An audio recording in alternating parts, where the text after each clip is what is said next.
Okay, are you following जो पंजाब से हैं, are you guys following the papers? Summer वापस चले गए, समर खत्म हो गया, सर्दी हो गई है लाहौर में. Have you seen PMS papers Punjab के जो हो रहे हैं? अगेन हमने उस दिन मार्क्स पढ़ा था पॉलिटिकल साइंस में, और कल पॉलिटिकल साइंस में मार्क्स आया हुआ है, कल मार्क्स. यस, अभी और भी पढ़ेंगे. That's true, that's true. Anyway, let's move जी. आज हम करंट अफेयर्स पे वापस आते हैं. Back to political science. Yes, अरसाल का constitutionalism, basically constitution was the government. वो सेम जो मोनार्की वगैरह है उन्हीं को कॉन्स्टिट्यूशन की बात करते हैं.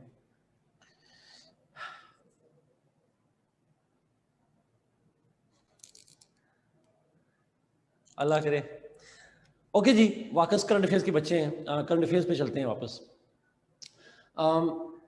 हमने आज बेसिकली दो ऑर्गेनाइजेशंस को डिस्कस करना है. We have to talk about two organisations. हमने ऑर्गेनाइजेशंस नहीं की ना, we didn't discuss organisations. Okay, right.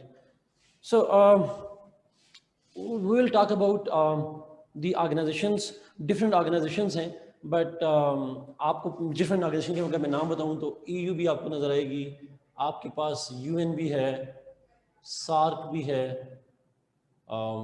NATO भी है, SCO भी है, OIC भी है, ECO भी है. There is a list of organisations, not just organisation, international organisations की बात करूं, रीजनल और इंटरनेशनल ऑर्गेनाइजेशंस.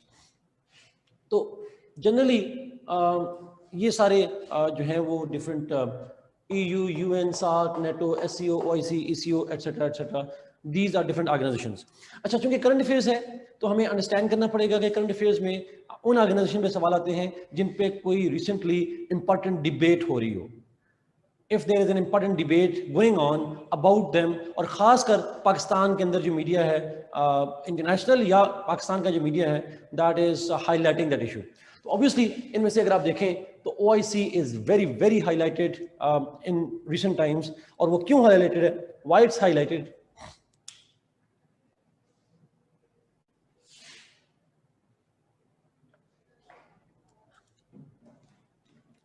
एक तो पाकिस्तान के रेफरेंस में है, जब आप कह लें चले कश्मीर का इशू है उसकी वजह से, लेकिन एक और वजह भी है. There is another reason too, Kashmir के अलावा, पाकिस्तान के अलावा. यस, टर्की मलेशिया वाला कॉन्सेप्ट, लेकिन ज्यादा इंपॉर्टेंट जो नीचे हुज़ैफा ने हमारे लिखा, that is the Palestinian conflict. I would rather call it कि जो पैलेस्टीनियन कॉन्फ्लिक्ट है और उसके अंदर जो OIC का इंडिफरेंस है, उसी की वजह से, because of the Palestinian conflict, there is a talk of Malaysia Turkey block.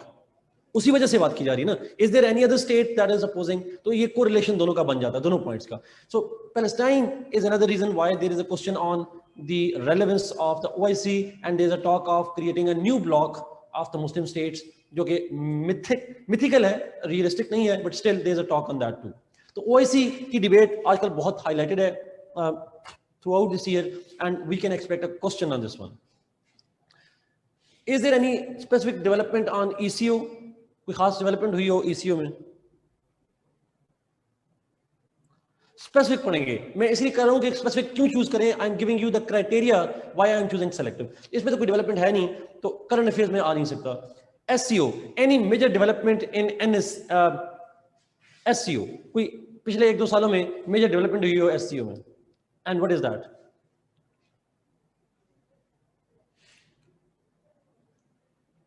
क्या हुआ?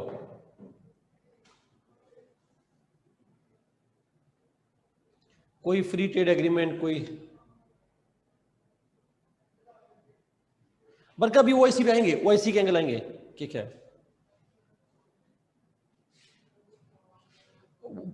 आ रहे हैं, UN पे आ रहे हैं, पहले स्टेप बाय स्टेप. SCO पे बताए ना कोई डेवलपमेंट हुई हो major, any major development?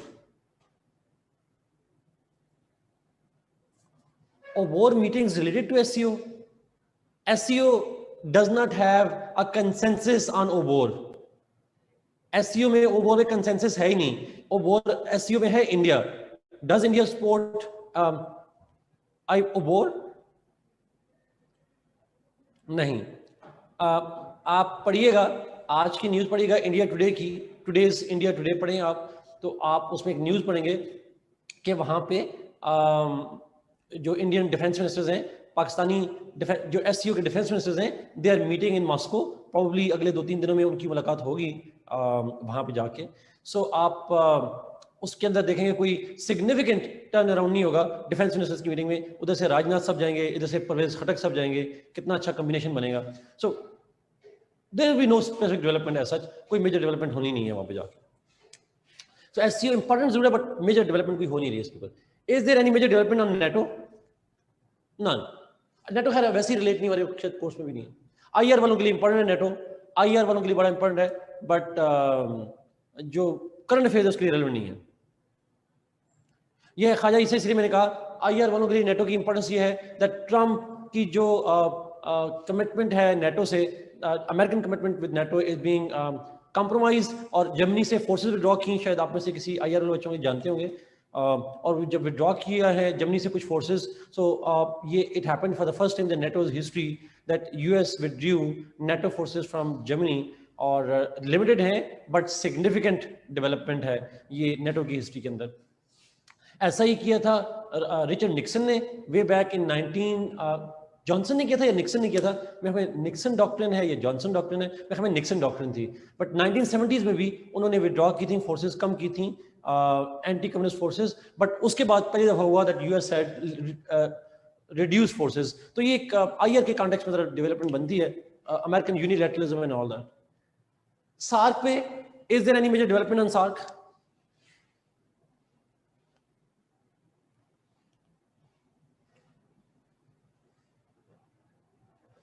Conference क्या फायदा, व्हाट वर्चुअल मीटिंग हुई है, दैट्स ट्रू, दैट्स ट्रू, बात मीटिंग की नहीं है। Is there any specific debate about it?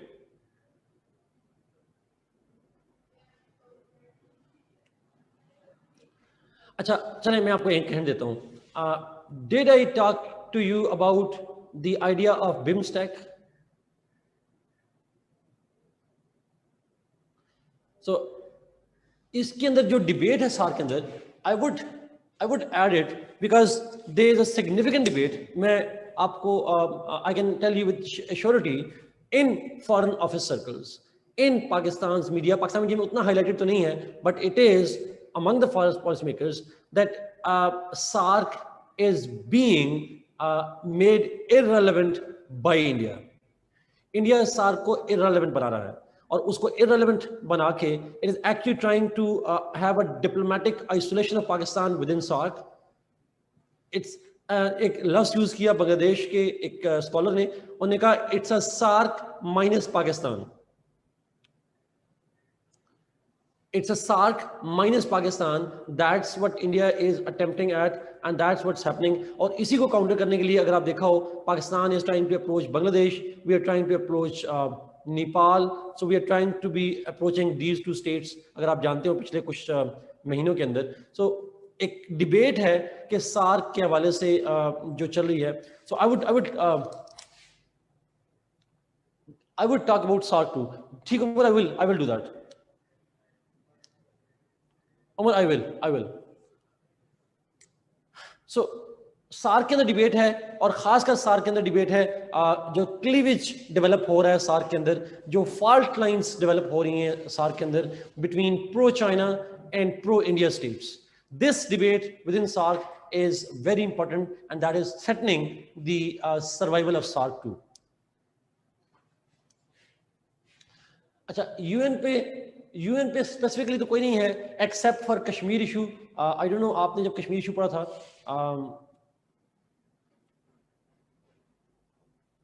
मुझे बताइएगा. मैं आपके सवालों पे आ रहा हूँ. हैदर, आपके जो सवाल आ रहे हैं, यूएन के अंदर आपने एक डिबेट खासकर कश्मीर के हवाले से पढ़ी होगी.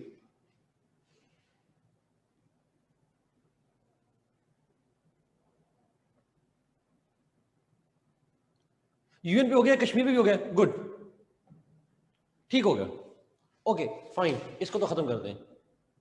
ईयू पे any major development?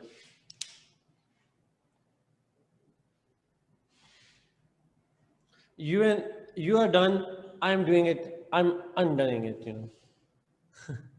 EU, any major development on EU, Brexit नहीं हुई, because Brexit was an old thing, it happened much earlier, as such कोई recent उस पे नहीं है. It was not, it happened last year, but it was decided almost 4 years ago. 4 साल पहले decision हो चुका था, but obviously it's a bit old issue. Again, IR वालों के सेंस में इंपॉर्टेंट होगा, Brexit represents ग्लोबल ट्रेंड, और IR का ग्लोबल ट्रेंड जो है वो EU से अमेरिका ने विड्रॉ किया. अमेरिका EU का मेंबर था ही नहीं, यूरोपियन यूनियन है, अमेरिकन नहीं है इसमें. इसके अंदर जो डिबेट है वो ये है दैट दुनिया के अंदर जो पॉपुलिस्ट नेशनलिज्म है, जो पॉपुलिस्ट नेशनलिस्ट मूवमेंट्स हैं, Brexit represents that movement. It symbolises that populist nationalism and populism या नेशनलिज्म, जो भी आप उसका लफ्ज़ यूज़ करते हैं, और इसको हम रिटर्न ऑफ नेशनलिज्म भी लफ्ज़ यूज़ करते हैं IR के अंदर. तो उस डिबेट में ये इंपॉर्टेंट बन जाएगा, बाकी करंट अफेयर्स के सेंस में कोई नहीं है. So we will be primarily talking about SAARC and OIC. Somebody said कि जी I should give an overview of other organisation too, जैसे ECO है, लेकिन ECO तो नहीं, SCO ज़्यादा इंपॉर्टेंट है, NATO और EU. I would try to give a brief overview, 5-5 minute का सबके ऊपर ओवरव्यू भी दे दूंगा, बट हमारा क्वेश्चन जो करंट अफेयर में एक्सपेक्टेड है वो SAARC और OIC से है.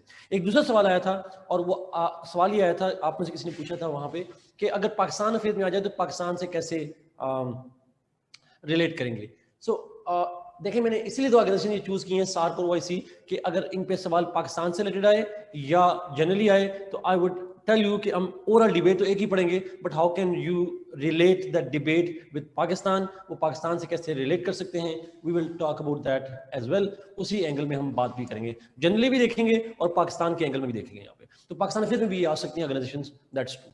अगर नोट आता है तो नोट का मतलब होता है सिर्फ पाकिस्तान स्पेसिफिक नहीं होगा, you will have to discuss generally, आपको जनरली डिस्कस करनी पड़ेगी इसके अंदर.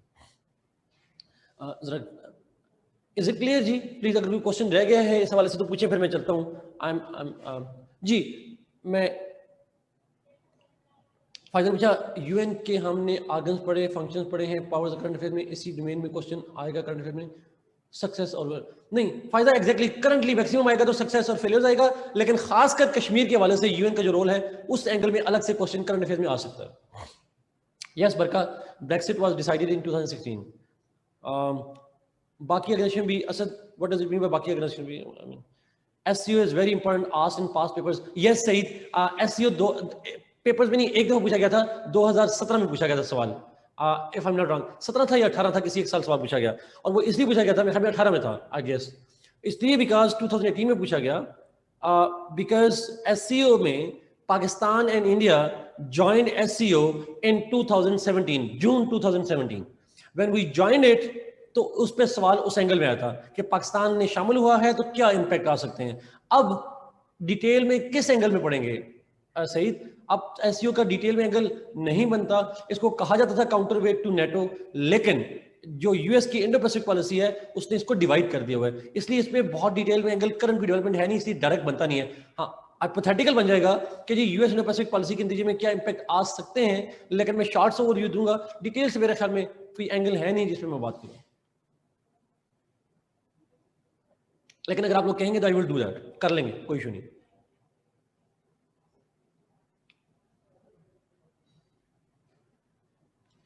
पाकिस्तान फिल्म में भी इंक्लूडेड है, दैट्स ट्रू असद. इसलिए मैंने कहा कि आपको अब देखिए यूरोपियन यूनियन का पाकिस्तान से कोई लिंक नहीं है, ECU भी कोर्स में है, कोर्स में सब चीजें हैं, but I guess we should focus on the smart study जो रेलेवेंट पॉइंट है. हाँ, आप अगर एक्स्ट्रा करना चाह रहे हैं पाकिस्तान फिल्म में तो SCO कर लीजिएगा, बाकी मैं फिर भी रिकमेंड नहीं करूंगा कि आप करें. UN ऑलरेडी आप कर रहे हैं, SAARC OIC हम करेंगे, आप एक्स्ट्रा अगर पाकिस्तान अफेयर्स के लिए करना चाह रहे हैं तो SCO कर लें.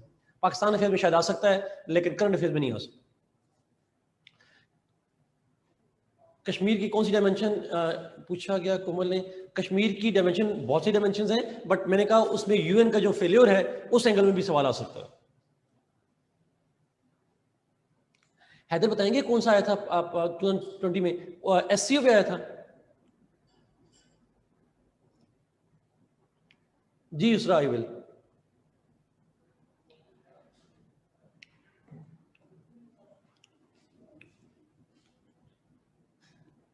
चले जी, लेट्स स्टार्ट।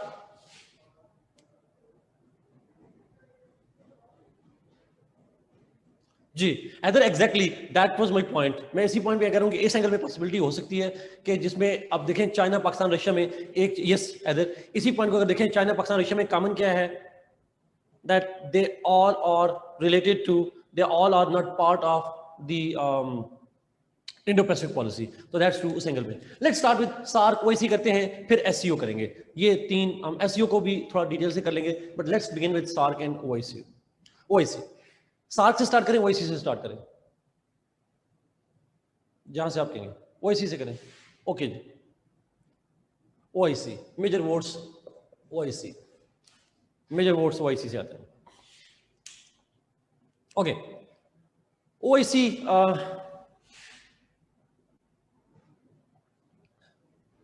पे ऑब्वियसली जो सबसे इंपॉर्टेंट डिबेट है, अगर मैं आपसे ही पूछूं, ऑब्वियसली बिकॉज आप लोग भी एक स्टूडेंट्स होते हैं, you also make a guess on that as well, what is the debate on OIC? जो प्राइमरी डिबेट है वो ओआईसी की सक्सेसेस पे है या फेलियर्स पे है?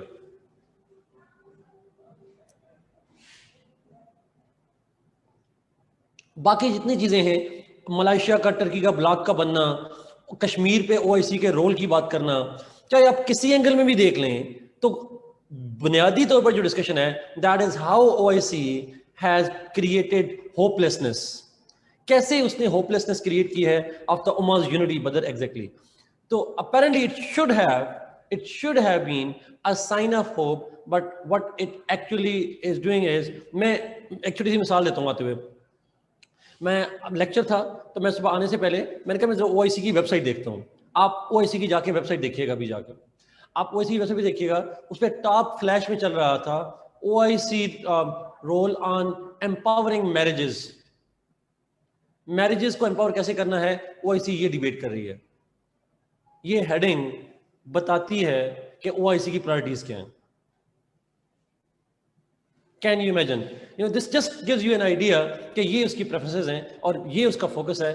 तो ये एक डिबेट ब्रॉडली यही है दैट ओआईसी के फेलियर है। अब ये तो हमें पता है कि चूंकि जो भी डिबेट होगी वो जो भी डिबेट होगी, that debate is related to the fall of OIC, failure of OIC, और उसी से रिलेटेड क्वेश्चन आ सकता है। ये एक तो पहले, it's not about shadi, it's empowering marriage, it's not making marriages, it's empowering marriages. Empowering marriages is something different ji, please. Empowering marriages उनके लिए है जिनकी ऑलरेडी शादियां हुई होती हैं, so that's a different thing. जी जी, खाजा इससे अभी चलेंगे। मैं सिर्फ आपको आइडिया बता रहा हूँ। Yes, I will be going to that history as well. मैं सिर्फ बेसिक पॉइंट जो बात कर रहा हूँ वो ये है दैट जो ओआईसी के अंदर डिबेट है वो फेलियर के सेंस में आएगी। अच्छा, उसको फिर दो तरह से फेलियर लिंक कर सकता है। There can be two ways in which the failure angle can come in exams. One is the broad failures and the reasons of failures. Why OIC fails? Broadly sense में OIC fail है, we know that.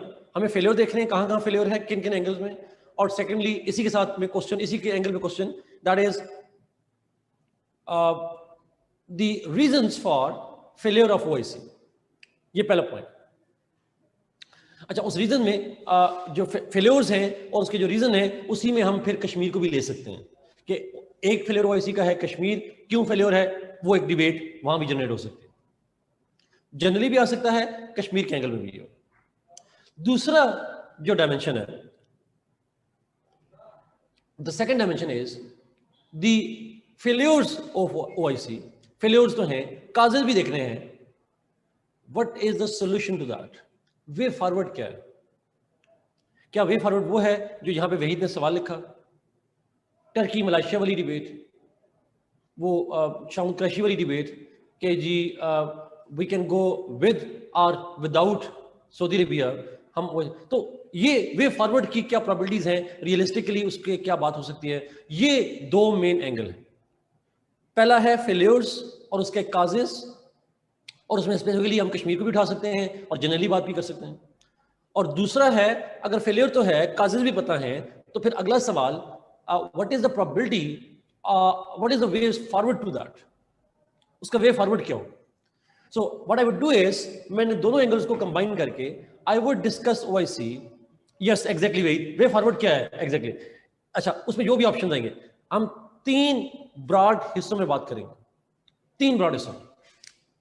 We'll debate OIC in 3 main angles और वो दोनों questions को cover करेगा. 1, we try to understand failures. OIC किन किन issues को रिजॉल्व करने में फेल हुई. Why failures? Analytical point, fail हुई क्यों, काजेस क्या है उसके, रीजंस क्या है, हमारा एनालिसिस क्या है उसके बारे में. And then we'll debate on the way forward. Way forward क्या है, सॉल्यूशंस क्या है, सजेशंस क्या है, फ्यूचर क्या है ओआईसी का. नहीं खालिद, ओआईसी के फेलियर का फायदा किसको है ये तो नहीं देखेंगे खालिद, ये देखेंगे फेलियर का नुकसान किसको है. फेलियर का नुकसान जो है वो हमें नजर आएगा, मुसलमानों को नजर आएगा, मुस्लिम स्टेट्स को नजर आएगा. खासकर हम कश्मीर की बात करेंगे, फायदा की बात नहीं करेंगे, नुकसान की बात जरूर करेंगे. सो फेलियर्स, एनालिसिस, व्हाई फेलियर्स, और फिर वे फॉरवर्ड जिसके अंदर सॉल्यूशन पे जाएंगे, ऑप्शंस पे जाएंगे. This is the core discussion that we will have on OIC. But in order to understand the failures और in order to have a basic introduction, हम OIC की 2 चीजें जरूर देखेंगे. One is, अब ये इस पे सवाल नहीं आएगा बट ये सवाल को आंसर करने के लिए जरूरी है ये 2 पॉइंट समझना. One is OIC की ओरिजिन प्लस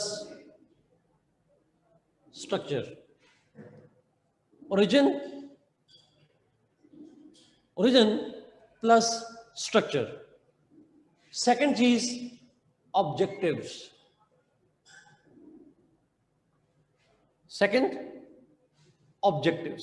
हम ये 2 चीजें देखेंगे as a part of the introduction. बनी कब, किस तरह से बनी थी, बेसिक स्ट्रक्चर क्या है, और साथ में किस मकसद के लिए बनी थी, ऑब्जेक्टिव्स क्या थे. लेकिन मेन डिबेट ये होगी. बट अब मैं इनको इससे लिंक करता हूं थोड़ी सी. देखें, इस मार्कर को लिखने के लिए बनाया गया था. The objective of manufacturing this marker was to write. If it is not writing we can call it it's failure. ऐसा ही है, इसको लिखने के लिए बनाया गया. अब ये लिख ना पाए तो ये इसका फेलियर है, इट इज यूजलेस. लेकिन इस मार्कर को पेंट करने के लिए नहीं बनाया गया. मार्कर को पेंट करने के लिए नहीं बनाया गया. अगर मैं इसे पेंट करूं और ये पेंट ना कर सके, should I call it it's failure?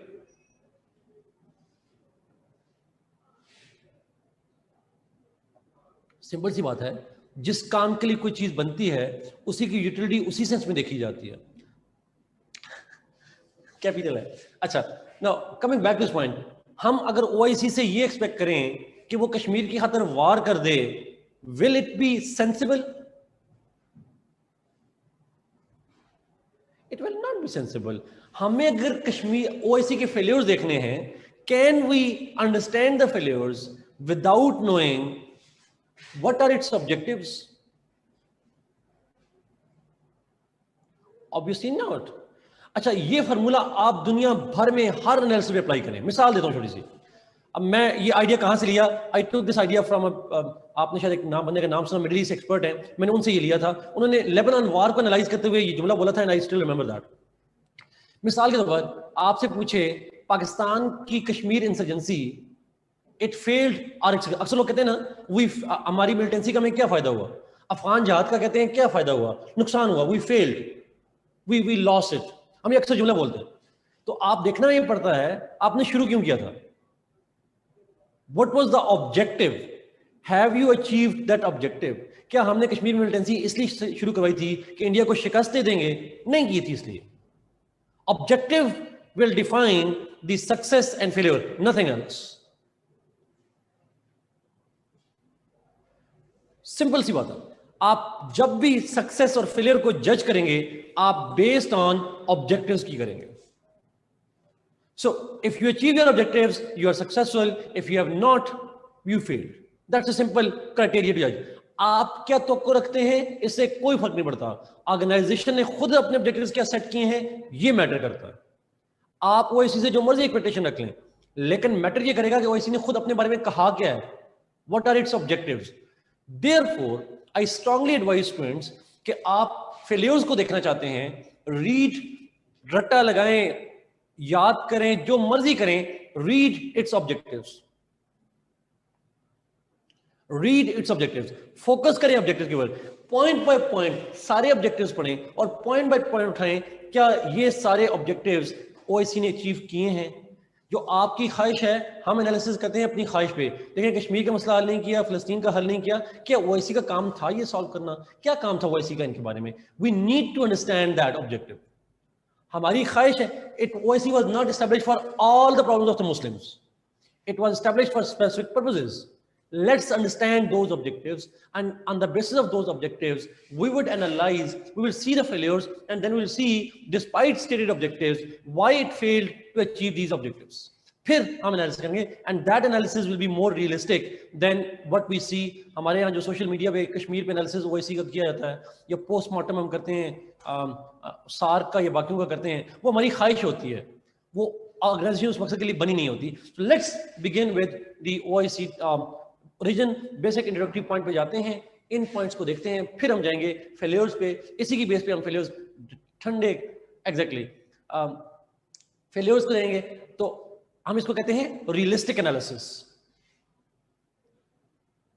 Realistic analysis is always needed जी, और वो रियलिस्टिक तब होगा जब आप उसके. तो आपने क्या करना है, after this class you will go into the website of the OIC, और ओआईसी की वेबसाइट पे जाके आपने बाकी कुछ नहीं पढ़ना. You need to read its objectives. कोई भी ऑर्गेनाइजेशन को पढ़ेंगे, यूएन को पढ़ेंगे, बाकी को पढ़ेंगे, उसके ऑब्जेक्टिव्स पढ़ें. आप यूएन के फेलियर्स देखना चाह रहे हैं, यूएन के ऑब्जेक्टिव्स पढ़ें. ईयू के ऑब्जेक्टिव्स देखना चाह रहे हैं, फेलियर्स, उसके ऑब्जेक्टिव्स पढ़ें. मिशन ऑब्जेक्टिव्स वो आपने पढ़ के फिर डिटरमिन करना है कि उसका फेलियर्स क्या है. Let's begin with here. मैं ब्रीफ से इंट्रोडक्शन दूंगा ओआईसी का. ओआईसी से बनता क्या है? What does OIC stand for? OIC stands for organisation of Islamic Cooperation. Initially, it was Organization of Islamic Conferences, लेकिन later on it transformed into Organization of Islamic Cooperation, OIC. अब अक्सर बच्चों में बेसिक गलती यहाँ से शुरू होती है, Organization of Islamic Corporation. तो it's not a corporation, it's cooperation. ठीक है, corporation और चीज होती है. बनी थी 1969 में. It was formed in 1969. Yes, there are 57 states presently, out of which 53 are Muslim majority, remaining are not. अच्छा, अब ये OIC की जो बनना है,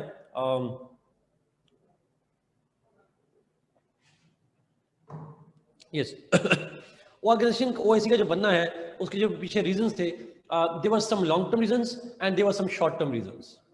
Let me explain the very shortly short term reasons and long term reasons why OIC was established. Short term से मतलब है immediate reasons क्या थे, फौरी वजह क्या थी. तो मैं अगर immediate reason की बात करूं तो obviously we all read that in our school books that the immediate reason was the burning of Al-Aqsa Mosque by the fanatic Jews. कुछ Jews थे जिन्होंने Al-Aqsa Mosque को बंद करने की कोशिश की जेरूसलम के अंदर, and that created a huge kind of uproar in the Muslim world. हमने पैलेस्टीन कॉन्फ्लिक्ट के अंदर ब्रीफ सी मैंने आपको शायद बताया था कि यरूशलेम पे इजराइल ने कब कब्जा किया था. When did Israel capture East Jerusalem? Yes, 1967 में. 1967 की वॉर में, 6 days वॉर जिसको कहते हैं, उस वॉर में कब्जा किया. उससे पहले, बिफोर दैट, यरूशलेम वाज अंडर हुज कंट्रोल?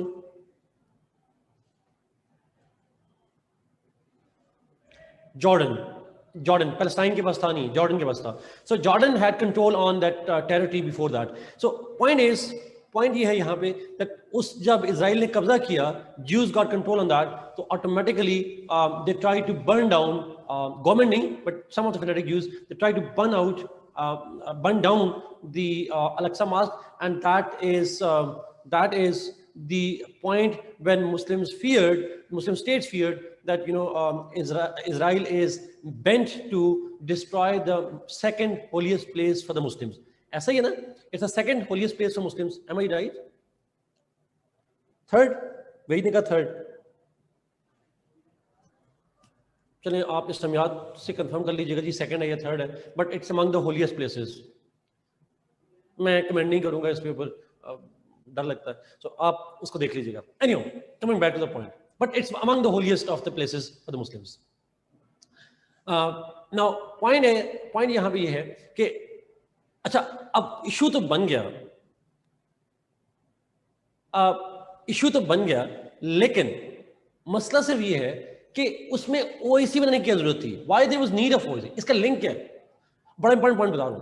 अब इस इमीडिएट रीजन जिसकी वजह से फिर एक मीटिंग बुलाई गई, इमरजेंसी समिट बुलाया गया कि जी ये अटेम्प्ट हुआ है इलेक्शन मास्क को बंद करने का, तो let's have OIC summit.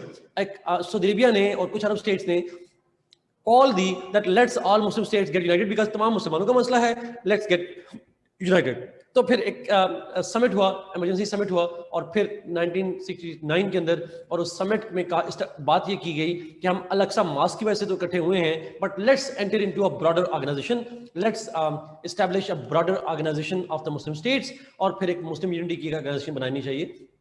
That was the idea. तो इमीडिएट रीजन बनी अल-अक्सा मॉस्क की बर्निंग. लेकिन इसी से लिंक करेगा ब्रॉडर रीजन क्या था. ब्रॉडर रीजन पे मैं अब जाना चाहूंगा. शॉर्ट बात करूं, ज्यादा डिटेल से बात नहीं करना चाह रहा उस पर. अच्छा हुआ ये था कि शायद मैंने आपको बताया था, कोई मुझे बताएगा अरब लीग कब बनी थी? When the organization of Arab states was established.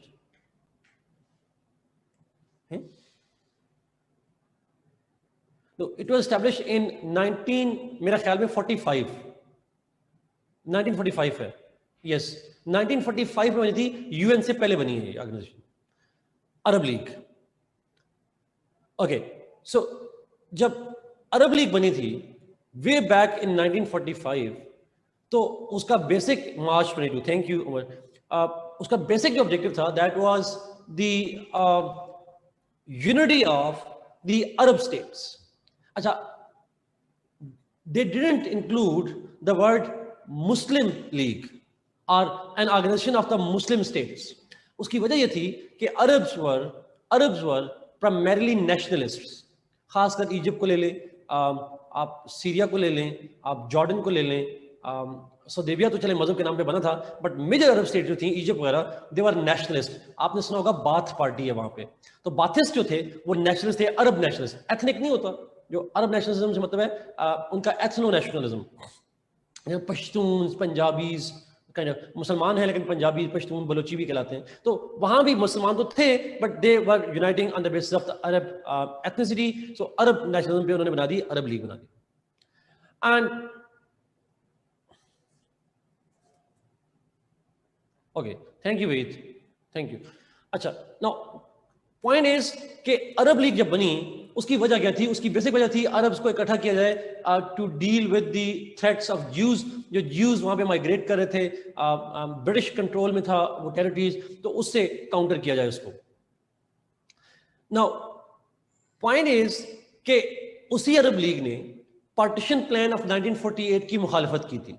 1947 में when Britain proposed partition plan, when British government proposed the partition plan in 1947 in UN कि इस अरब ये जो पैलेस्टीनियन टेरिटरी है इसको एक मुस्लिम स्टेट बना दें और एक ज्यू स्टेट बना दें, तो अरब लीग अपोज्ड इट. जब अरब लीग ने अपोज किया, लेकिन Israel declared a unilateral independence. Israel ने एक यूनिलैटरल इंडिपेंडेंस डिक्लेयर कर दी अपनी. When Israel declared itself to be independent, तो क्या इम्पैक्ट निकला? The impact was the Arab states declared war on Israel. ये बात बताई थी मैंने 1948 में. Arab states declared war on Israel. हमने ब्रीफ ओवरव्यू दिया था उसका, वी डिड डिस्कस, मैंने जब हिस्ट्री बताई थी उसके अंदर. तो 48 में अरब स्टेट्स ने, अरब लीग ने वॉर डिक्लेयर की इजराइल पे, क्योंकि they wanted that Palestine should belong to the Palestinians and not a Jewish state. No Jewish state was acceptable. अच्छा, जब वो वॉर हुई What happened to Arabs? Did they succeed or they failed?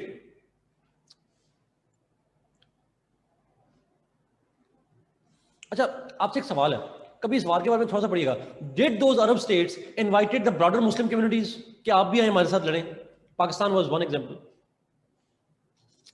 Indonesia तो बना नहीं था, Malaysia का I'm not so sure, but there were non-Arab Muslim states too. लेकिन none of them was invited at that time. The Arabs only fought the war.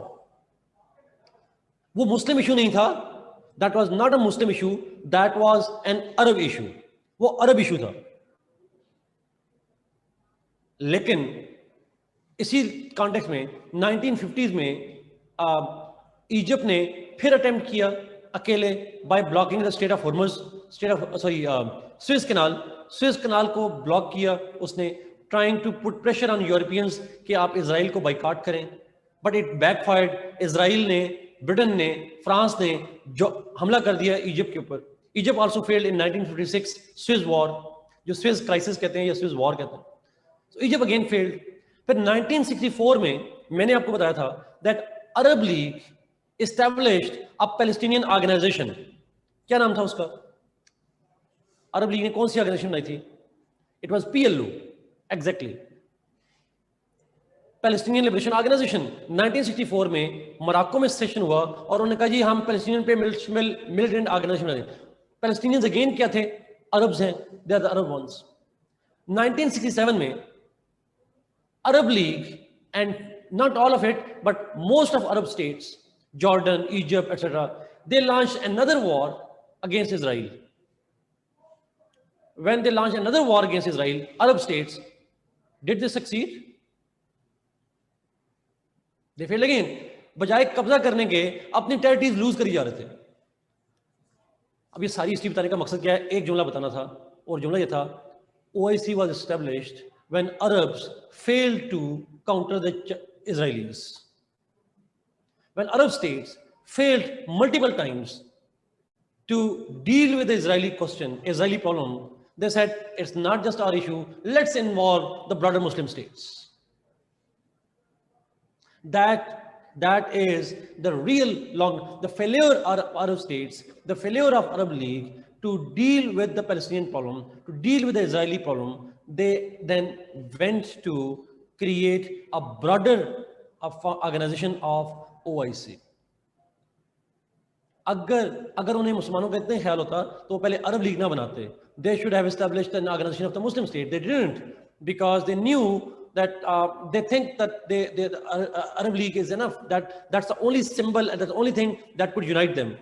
But they realized that Arabs can't succeed, then they broadly involved the Muslim states or Pakistan or बाकी जो Muslim states थी, Indonesia, Malaysia वगैरह, they all got part of the OIC because of it. So ये एक broad perspective था. Failure of Arab League to resolve Palestinian conflict was the reason why it was established. Iran is a part of OIC. Exactly, Barka. So failure of Arabs and the need for including other Muslim states, that was the mainly reason. True. Is it clear? थोड़ा analytical point था, but I guess that makes sense as well. Okay, let's now move थोड़ा सा structure पे बात करते हैं. OIC का structure क्या है? आप उसको पढ़ने की जरूरत नहीं है वैसे. By the way, OIC structure से मतलब है ऑर्गेनाइजेशन का स्ट्रक्चर क्या है, क्योंकि ऑर्गेनाइजेशन है.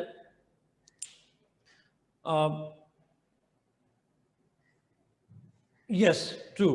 अच्छा, now point is, जब आप देखते हैं डिफरेंटली उसका स्ट्रक्चर को देखते हैं, तो हाईएस्ट जो फोरम है that is called summit. OIC का हाईएस्ट फोरम जो है दैट इज कॉल्ड समिट, और उसमें डिसीजन मेकिंग जो होती है वो हाईएस्ट लेवल पे होती है, जिसमें हेड ऑफ द स्टेट्स और हेड ऑफ द गवर्नमेंट जो है वो पार्टिसिपेट करते हैं.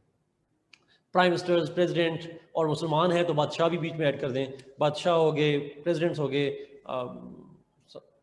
जो भी होंगे वो उनकी हेड ऑफ द स्टेट्स या हेड ऑफ द गवर्नमेंट जो भी होते हैं उनकी मीटिंग जो होती है उसको हम समिट कहते हैं. समिट का लफ्ज़ी मतलब होता है असद पीक, पहाड़ की चोटी को हम कहते हैं बेसिकली समिट. तो जब हम इसको ऑर्गेनाइजेशन में यूज करते हैं, समिट कहते हैं meeting of the top heads of states. मुल्कों के हाईएस्ट डिसीजन मेकिंग जो होता है उसको हम कहते हैं summit.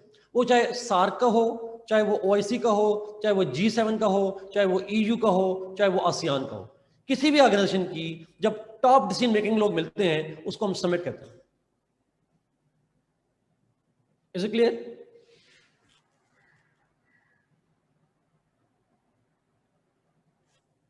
Yes, no, G7 OIC का पार्ट है? नहीं, G7 तो G8 था ना, अब G7 हो गया, रशिया को निकाल दिया। ये तो टॉप 7 इकोनॉमीज हैं। उनका समिट का मतलब होता है कि अच्छा ब्रिक्स का समिट होता है वो सारा। जो थी ना, आप लोग एक मिनट के लिए जरा थोड़ा OIC को जरा भूलिएगा, forget about OIC, forget about OIC। Summit कहते हैं कोई भी ऑर्गेनाइजेशन हो, कोई भी ऑर्गेनाइजेशन हो, उसके हेड ऑफ द स्टेट जब मिलते हैं, मीटिंग करते हैं, उसको समिट कहते हैं। इसका OIC से कोई लिंक नहीं है। Meeting of presidents prime ministers is called summit. वो बायलैटरल भी हो सकता है, ऑर्गेनाइजेशन ना भी हो, पाकिस्तान के और चाइना के प्रेसिडेंट मिले, समिट हो जाएगा, सिंपल सी बात है। कोई दो head of the top decision makers मिलते हैं, उसको हम कहते हैं समिट। लेकिन OIC वो ऑर्गेनाइजेशन के अंदर भी होता है, OIC का भी समिट होता है। OIC के अंदर भी एक प्रोविजन है कि जी हाईएस्ट डिसीजन मेकिंग जो होगी वो समिट मीटिंग में होगी। समिट से मतलब होता है कि हेड ऑफ द स्टेट्स मिलेंगे और वो डिसाइड करेंगे। सो OIC का हाईएस्ट डिसीजन मेकिंग जो फोरम है वो कहलाता है समिट मीटिंग्स। समिट मीटिंग से मतलब है जब उनके हेड ऑफ द गवर्नमेंट्स और हेड ऑफ द स्टेट्स मिलते हैं तो वो डिसीजन मेजर लेते हैं।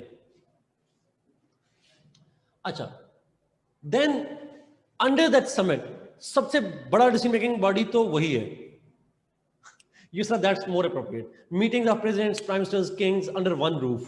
That's a good idea. Tent में नहीं मिल सकते, याद कीजिए। अच्छा, नीचे the second highest decision making body in OIC is the ministerial council, उसको कहते हैं। ministerial council के अंदर foreign ministers की council होती है, council of foreign ministers। यहां पे इशू है पाकिस्तान का और सऊदी अरबिया का। फॉरेन मिनिस्टर्स की जो काउंसिल है ये सेकंड हाईएस्ट बॉडी है OIC का डिसीजन मेकिंग।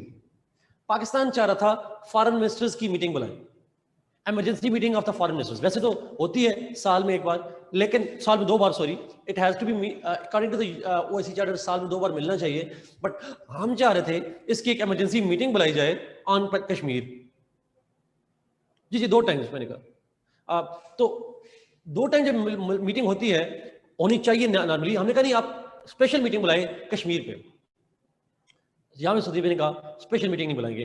अच्छा, उन्होंने कहा इससे नीचे लेवल की मीटिंग बुला लेंगे, इससे ऊपर लेवल की मीटिंग जो है हम नहीं बुलाएंगे। And that is the issue over here. तो फॉरेन मिनिस्टर्स की मीटिंग है, then under it are different forums हैं, उसकी सब्सिडरीज हैं, डिपार्टमेंट्स हैं, डिफरेंट सब ऑर्गन्स पे नीचे मौजूद हैं। अच्छा, जो डिफरेंट नीचे फॉरम मौजूद हैं उनके अंदर लेबर्स की मीटिंग भी होती है, जो लेबर मिनिस्टर्स हैं। उसके अलावा आप उठाकर देख लें जो उनकी इकोनॉमिक्स के हैं, फाइनेंस के हैं, डिफरेंट फॉरम्स हैं। फिर सेक्रेटेरिएट मौजूद है इसका। Similarly it also has universities, research institutes, contact groups, special working groups, committees, a lot of sub groups exist under. तो टॉप मोस्ट जो हैं जिनको मैं हाईलाइट करना चाहता, they are summit and the foreign ministers, and under them there are different committees, different forums, different organs, different departments, different groups जो हैं वो मौजूद हैं। और there is a huge structure of it. अगर आप देखेंगे तो आपकी जो काम स्टैक है वो भी मौजूद है। काम स्टैक इसी के से मुस्लिम स्टेट्स की एक साइंस एंड टेक्नोलॉजी की है, यूनिवर्सिटीज़ का है, सेक्रेटेरिएट का है, टेररिज्म पे कमेटीज़ हैं, lots of groups. But it's a structure. Highest जो है that is summit once in year, foreign ministers twice in year, and subordinate bodies related to different aspects, जो डिफरेंट इश्यूज हैं उनको deal करने के लिए स्पेशलाइज्ड एजेंसीज और departments मौजूद हैं। ये बेसिक स्ट्रक्चर की बात कर ली। Let's go to its objectives. क्यों बनी थी OIC? कोर ऑब्जेक्टिव्स क्या हैं? काजेज नहीं, कोर ऑब्जेक्टिव्स क्या हैं? OIC क्या कहता है? अगर आप OIC की वेबसाइट पे जाएंगे जो थी ना हम चाह रहे थे कश्मीर पे मीटिंग बुलाई जाए। अच्छा, एक नीचे फोरम है कॉन्टैक्ट ग्रुप ऑन कश्मीर, उसकी मीटिंग तो हुई कश्मीर पे। हम चाह रहे थे फॉरेन मिनिस्टर्स की मीटिंग बुलाई जाए, special meeting of foreign ministers should be called on Kashmir, Kashmir का एजेंडा हो और फॉरेन मिनिस्टर्स की मीटिंग, स्पेशल मीटिंग बुलाई जाए। सो द्रिवे ने कहा सॉरी वी डोंट, हमने समिट नहीं बुलाया, हमने कहा फॉरेन मिनिस्टर्स की मीटिंग बुला लें। सो देविया उसके लिए भी तैयार नहीं थी। This is the problem. Financial structures की बात कर रहे हैं, ओआईसी की बात कर रहे हैं खालिद, तो are you referring to the expenditures of OIC या ओआईसी का अपना जो फाइनेंस एस्पेक्ट है उसकी बात? अगर आप फाइनेंस एस्पेक्ट की बात कर रहे हैं तो ओआईसी के अंदर अगर आप जानते हो there is Islamic development bank, एक इस्लामिक डेवलपमेंट बैंक है जो काम करता है फाइनेंस के वाले से। और अगर आप ब्रॉडर सोशो इकोनॉमिक की बात करना चाह रहे हैं तो उसके अंदर डिफरेंट साइंटिफिक कमिटीज वगैरह भी मौजूद हैं। बट हम इस पे ज्यादा बात नहीं करेंगे। कॉन्टैक्ट ग्रुप ऑन कश्मीर, असल कॉन्टैक्ट ग्रुप का मतलब ये होता है ओआईसी का एक कॉन्टैक्ट ग्रुप है, ओआईसी के एक सिलेक्टेड मेंबर्स हैं जो कि कश्मीर के इशू पे फोकस करते हैं। That's a kind of special committee on Kashmir कह लें आसान लफ्ज़ों, बट ऑफिशियल वर्ड है कॉन्टैक्ट ग्रुप ऑन कश्मीर। वो सब फॉर्म में आ जाए, इस पे ना जाए please. Let's come to the core point, जो असल जिसमें सवाल आता है उसमें ये बेसिक आइडिया देना था कि पूरी ऑर्गेनाइजेशन मौजूद है, समिट, फॉरेन मिनिस्टर्स के टॉप डिसीजन मेकर। ऑब्जेक्टिव्स पे आते हैं जो ओआईसी के चार्टर में लिखे गए हैं। ऑब्जेक्टिव्स जो ओआईसी का चार्टर है that explains the core objectives. Again मैं पॉइंट बाय पॉइंट सारे नहीं देखूंगा, बट मैं ब्रॉड बात करेंगे। Yes can they never deny that, they never deny that, but they do not want to highlight it. अच्छा, जो ऑब्जेक्टिव्स हैं ब्रॉडली ओआईसी के, it's not a one dimensional organization. OIC is a multi-dimensional organization which aims to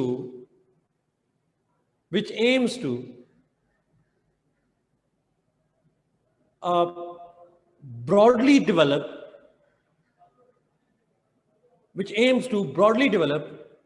socio-economic and political cooperation, which broadly aims at developing socio-political and economic coordination among members to deal with challenges in these fields. Social challenges हैं, economic challenges हैं, political challenges हैं जो member states को हैं यानी मुस्लिम states को हैं, तो उनके लिए ओआईसी की स्टेट्स की कोऑर्डिनेशन डेवलप करना। आसान लफ्जों में ओआईसी क्या करती है, मेंबर स्टेट्स के जो मुस्लिम स्टेट्स हैं उनके जो इश्यूज हैं, उनके जो सोशल इश्यूज हैं, इकोनॉमिक इश्यूज हैं, जिनके जो पॉलिटिकल इश्यूज हैं, उसके सोल्यूशन के लिए, उनके इंटरेस्ट को प्रोटेक्ट करने के लिए कोऑर्डिनेशन डेवलप करना अमंग ऑल मुस्लिम स्टेट्स। मुझे वर्ड्स अब याद नहीं होंगे, बट आइडिया ये था that the OIC was it's a multi dimensional organization which aims at establishing a forum for resolving socio-political and economic issues of the Muslim states. Yes, to broadly. अच्छा, अब यहाँ पे एक क्वेश्चन बड़ा important है। एक पॉइंट तो ये है कि मुस्लिम स्टेट्स, बट वही मुस्लिम मेंबर स्टेट्स, लेकिन इसका एक और भी है। The OIC not only works for, जी मैं भी इसी बार हूँ, the OIC not only works for Muslim states, but it also broadly wants to protect and safeguard the interests of the Muslims in general, चाहे वो majority में है चाहे वो minority में भी। Particular focus है states पे, but it's not the only focus. It also aims at the protection and the safeguard of socio-political economic rights of, are safeguarding their rights across the world. So for example, अगर India में मुस्लिम minorities हैं वो भी उनकी domain आ जाएगी। अभी आप देखेंगे चार्ली हेब्डो वाला वाक्य आएगा। अब ये दोबारा इशू बनना शुरू हुआ है, आप शायद जानते हो, दे अनाउंस कि जी हम दोबारा करेंगे फ्रांस के अंदर. So if they re-publish that caricature, तो you will find out that वहाँ पे मुसलमान जब उठेंगे या अगर मुसलमानों के खिलाफ कुछ इस्लामोफोबिया डेवलप होगा, OIC will condemn that.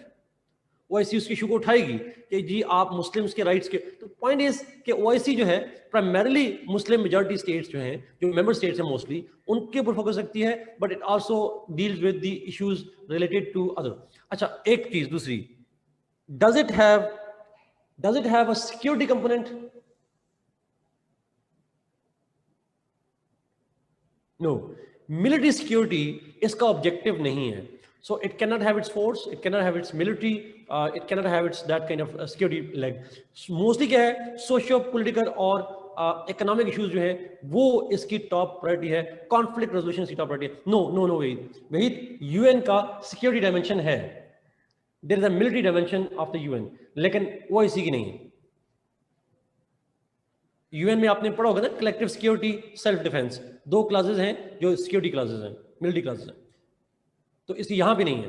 OIC में ऐसी कोई सिक्योरिटी और डिफेंस की क्लास जो है वो नहीं है sort of. So this is yes Barkha, UN has a force, but UN की फोर्स है वो स्टैंडिंग आर्मी नहीं है. It has a military but it does not have a standing military basically. नहीं, पीस कीपिंग नहीं, ये डिफरेंट चीज होती हैं.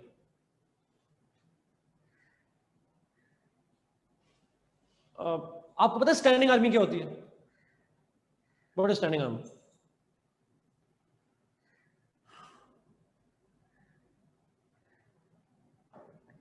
यस, जो परमानेंट आर्मी हो, exactly, which is ready to work, ready to operate, ready to go to war, permanent one. UN की नहीं है. यूएन की कोई ऑर्गेनाइजेशन ऐसी है जिसकी अपनी आर्मी हो, स्टैंडिंग मिलिट्री हो? Any organization that have a standing military?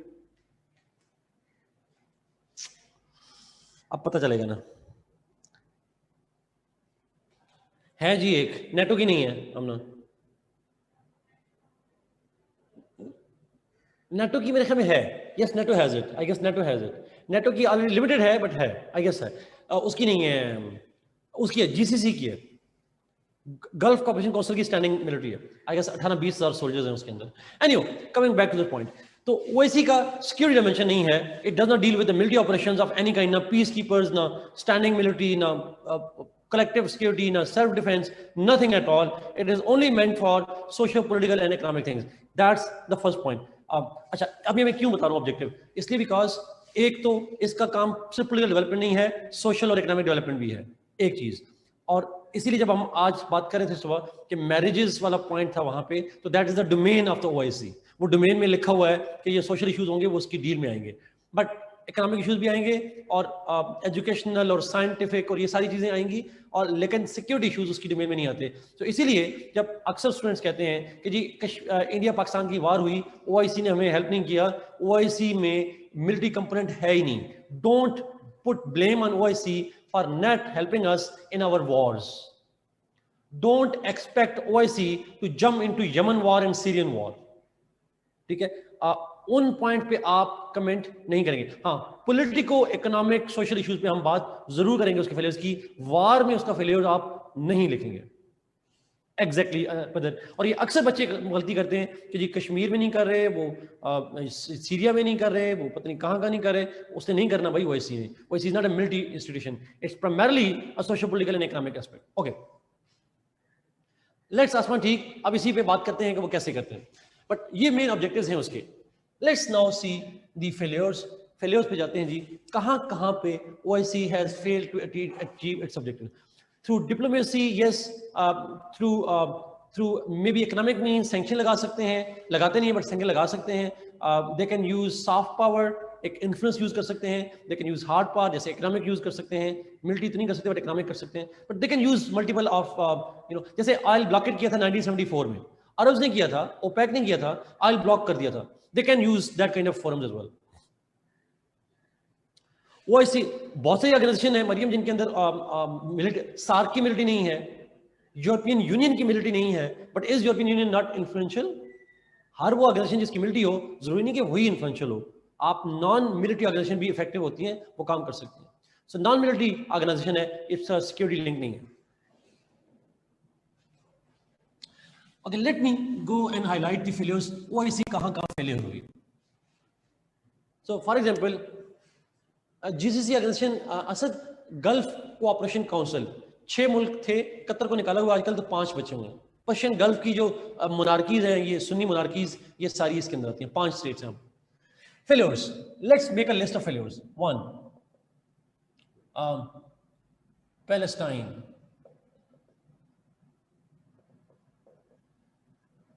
Kashmir,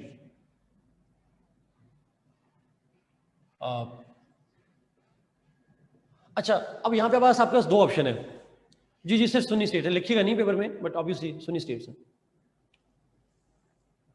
no, SCO does not have a military, but it does have the security collaboration. Security collaboration की रास्ते जरूर आता है, लेकिन मिलिट्री उसकी अपनी स्टैंडिंग मिलिट्री नहीं है। लेकिन SCO is primarily not an economic one, it's a military and security and political organization. SCO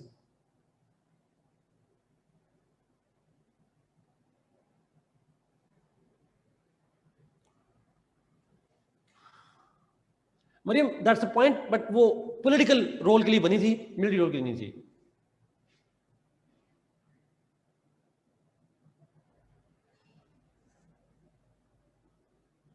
जी सही, एग्रीड एग्रीड। मैं भी इसी पॉइंट को एलाबोरेट करूंगा। अच्छा, मैं पहले लिस्ट बना रहा हूँ जी इश्यूज की, फिर उनको एलाबोरेट करूंगा। मुझे शॉर्टली एक बात बताइएगा, अगर क्वेश्चन पाकिस्तान अफेयर्स में आएगा तो पुराने इश्यूज को उठाएंगे, अगर नहीं आएगा तो पुराने इश्यूज को नहीं उठाएंगे। जैसे पैलेस्टाइन है, ये पुराना भी है, करंट भी है। कश्मीर पुराना भी है, करंट भी है। But Bosnia, is it a new issue? Is it currently going on? It is not. तो पुराना इशू है। अगर पाकिस्तान अफेयर्स होगा तो इसको लिखेंगे, अगर करंट अफेयर्स होगा तो लिखने की जरूरत नहीं होगी। सच मेंशन कर दीजिएगा, बट डिटेल से नहीं बताना। अच्छा, देन कोसोवो, चेचनिया, अब ये सारे पुराने इश्यूज हैं। रोहिंग्या,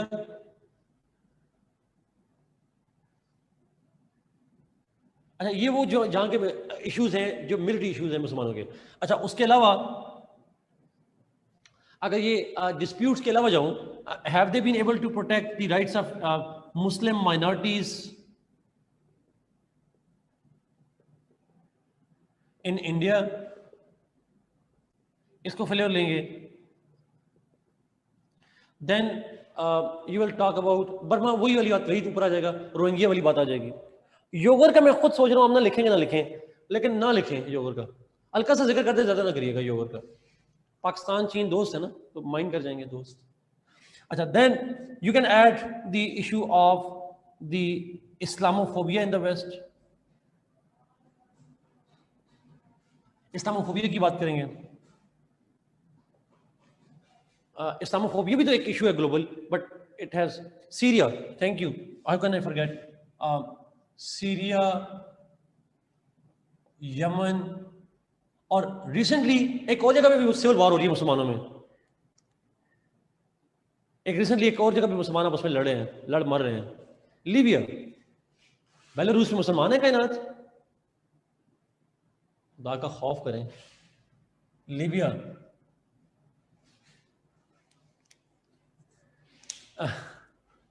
कोई नहीं हो जाती है लीबिया।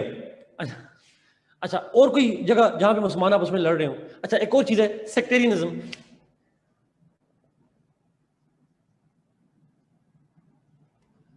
अगर आप गौर करें, मोस्टली हम अभी तक जा रहे हैं सिक्योरिटी इशू के ऊपर, मिलिट्री इश्यूज के ऊपर।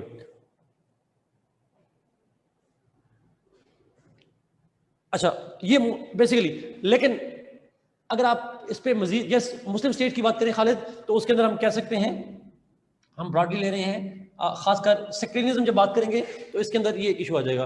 एक्सट्रीमिज्म, यस,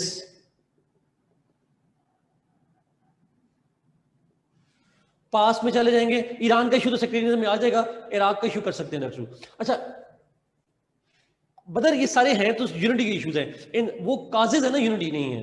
अच्छा, एक अगर मैं सोशल इकोनॉमिक पे जाऊं, has it been developing any kind of economic collaborations?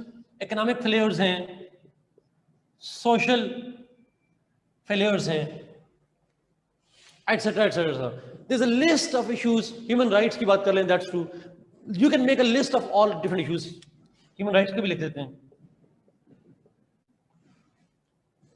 But वैसे सारे ये हैं सारे human rights के issues. Let's briefly एक short सा overview. That's true. Iran Saudi Arabia उस सीरीज में डिस्कस करूंगा. वैसे तो आप अलग से भी कर सकते हैं, बट मैं यहां पे डिस्कस करूंगा. Let me start with Palestine. देखिए एक छोटी सी चीज, बड़ी इंटरेस्टिंग स्टोरी. आप दो बड़े फेलियर्स हैं ओआईसी के पैलेस्टाइन से related. One, human rights. Human resource ना लिखिएगा, ह्यूमन राइट्स. जी, पैलेस्टाइन इशू. दो फेलियर्स हैं. One, OIC has failed to protect the rights of Palestinians. It has failed to protect the rights of the Palestinians. Second, it has failed to play any role in resolving the Palestinian problem. Current Palestinians की rights protect करने में fail है, और Palestine का जो solution है, it has failed to provide a unanimous resolution or unanimous formula for the resolution of the Palestinian conflict. देखिए बड़ी इंटरेस्टिंग स्टोरी है. पार्टीशन प्लान दिया था ब्रिटेन ने, उसके बाद अमेरिकियों ने ओस्लो अकॉर्ड दिया, उसके बाद क्वार्टेट बनी, उसके बाद अरब प्रपोजल आया, उसके बाद ट्रम्प की डील ऑफ द सेंचुरी आई. Has any solution ever been proposed by OIC states? Is there any OIC formula?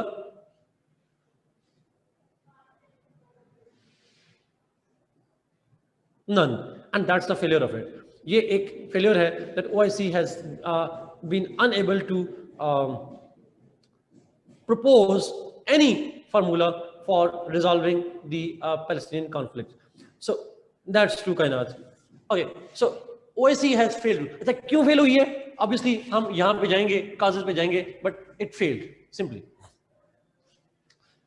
Now Kashmir में, अच्छा चूंकि आपने दो तीन एक पैराग्राफ या तीन लाइनें लिखनी है सबके ऊपर, you can't write details on it, तो शॉर्ट से बता देंगे. कश्मीर में दोनों issues. It has failed to protect the rights of the Kashmiris, and it has failed to provide any workable formula or mediation or any formula to resolve.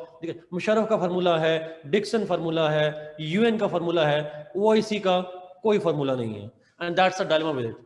So it has failed to protect the rights, and it has failed to bring resolution or any formula for the resolution of the Kashmiri issues. Same. Bosnia, same. Kosovo, same. Chechnya, same. इन तमाम में कोई बात नहीं.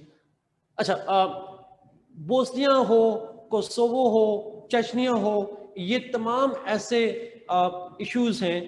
These are all issues on which OIC has been unable to protect the rights of the Muslims or provide any formula that could resolve their issues.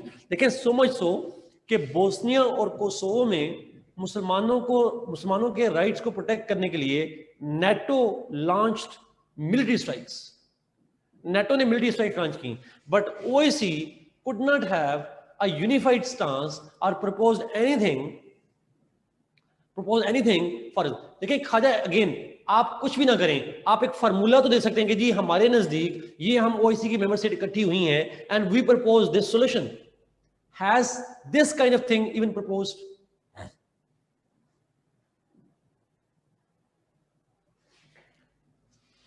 They haven't any. अगर पैलेस्टाइन पे अमेरिकियों ने वॉर तो नहीं की ना, they proposed a diplomatic formula for that. अब उन फार्मूलाज जो हैं उसके बारे में कोई ओआईसी का फार्मूला आपको नहीं मिलता, and that's the problem. If they don't have the military, but not everything is resolved militarily. Some things are resolved through mediation, through kind of mediation efforts. So मैंने कहा बोस्निया और Kosovo में NATO forces launched military strikes to protect the Muslims from the genocide. मुसलमानों को genocide को रोकने के लिए नेटो ने स्ट्राइक्स की थी यहाँ पे।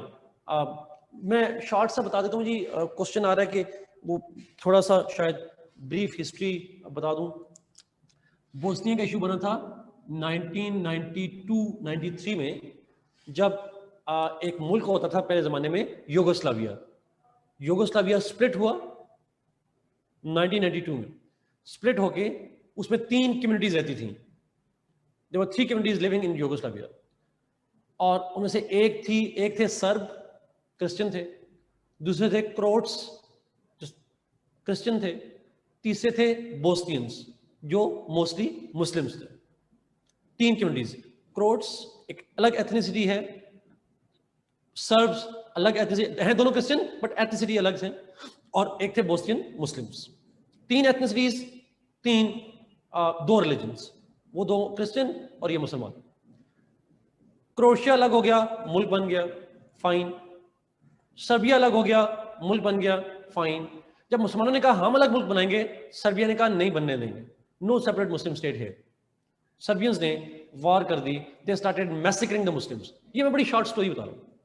When they started killing thousands and thousands of Muslims, Alpha Bravo Charlie आपने देखा हो, they started burying them in mass graves and all that. तो अब उन मुसलमानों को राइट्स को प्रोटेक्ट करने के लिए आप OIC वॉर नहीं कर सकती थी, बट यूएन में तो जा सकती थी ना। They could have taken any condemnation or any sanctions or anything against Serbs and those who were backing Serbs. और सर्बिया को बैक करा था रशिया उस वक्त। तो there was nobody who could protect their rights.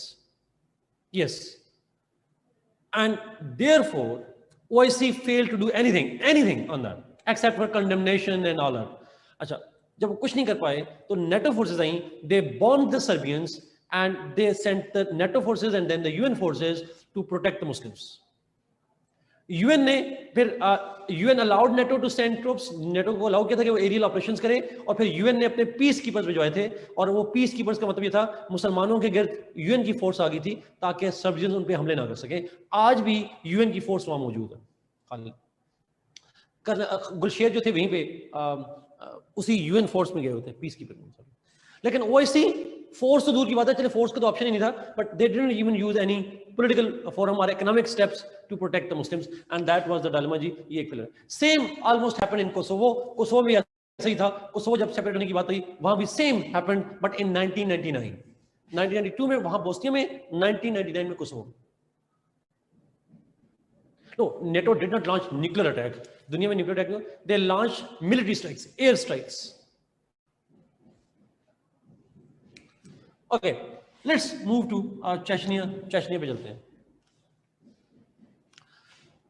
Chechnya के अंदर भी अगेन ये इशू जो था थोड़ा पुराना है, बट शॉर्टली 1991 में जब सोवियत यूनियन डिसइंटीग्रेट हुआ, सेंट्रल एशियन स्टेट्स इंडिपेंडेंट हो गई, बाल्टिक सी स्टेट्स इंडिपेंडेंट हो गई, सोवियत यूनियन स्प्लिट हुआ, मल्टीपल स्टेट्स इंडिपेंडेंट होती गई, तो रशिया का एक टेरिटरी है चेचनिया।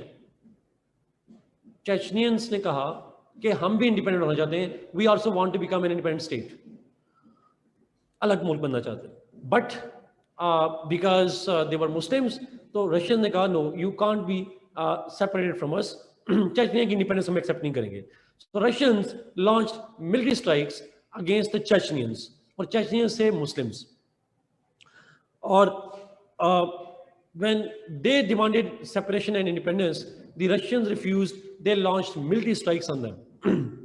अच्छा, रशिया ने बाकी किसी पे मिलिट्री ऑपरेशन नहीं किया, ना उन्होंने मिलिट्री ऑपरेशन किया सेंट्रल एशियंस पे, ना ऑपरेशन किया बाल्टिक्स पे, but they launched a strong military offensive against the Chechnyan Muslims, and they were, when they were bombing the Chechens, Grozny बड़ा उसका कैपिटल था चेचनिया का, when they were bombing the Muslims, killing thousands of Muslims, OIC did nothing except for verbal support to the Muslims. No diplomatic efforts, no economic efforts were undertaken by the Muslims to protect the Chechnyan Muslims. अब तो Chechnyans की आवाज भी कोई नहीं उठाता. So this is again a failure of OIC. Rohingya Muslims का issue. Rohingya Muslims are based in Myanmar. अब उसको बर्मा ना कहिएगा, बर्मा उसका पुराना नाम था. Now it's called Myanmar.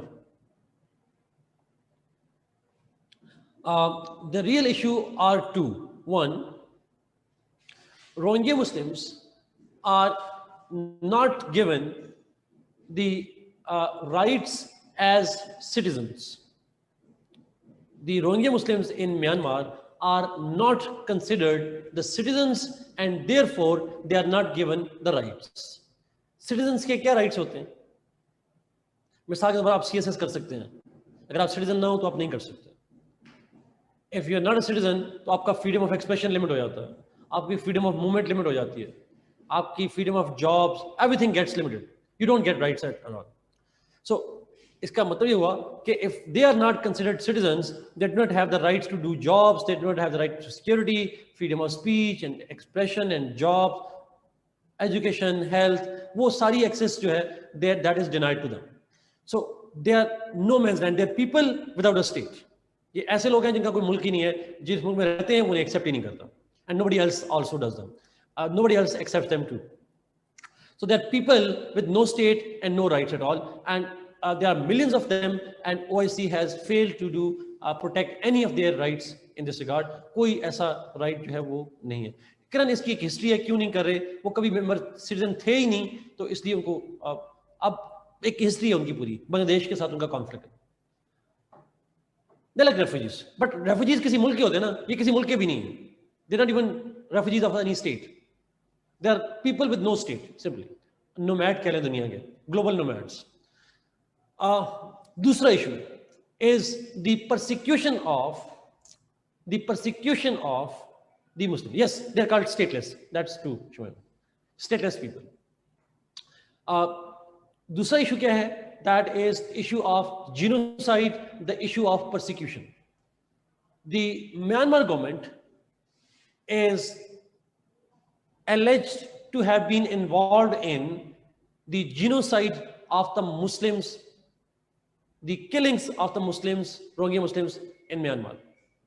Military operation के ज़रिए से air strikes, bombings, military operations, target killings,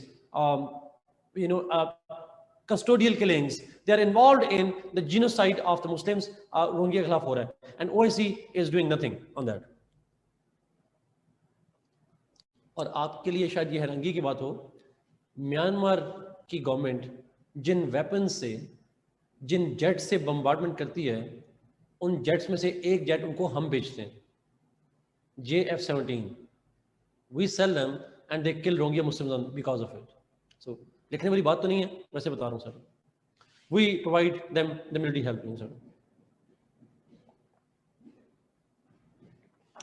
war का हिस्सा है, चाइनीज का हिस्सा है, सो हम रोहिंग्या पे भी ज्यादा इशू नहीं उठा रहे होते सॉर्ट ऑफ.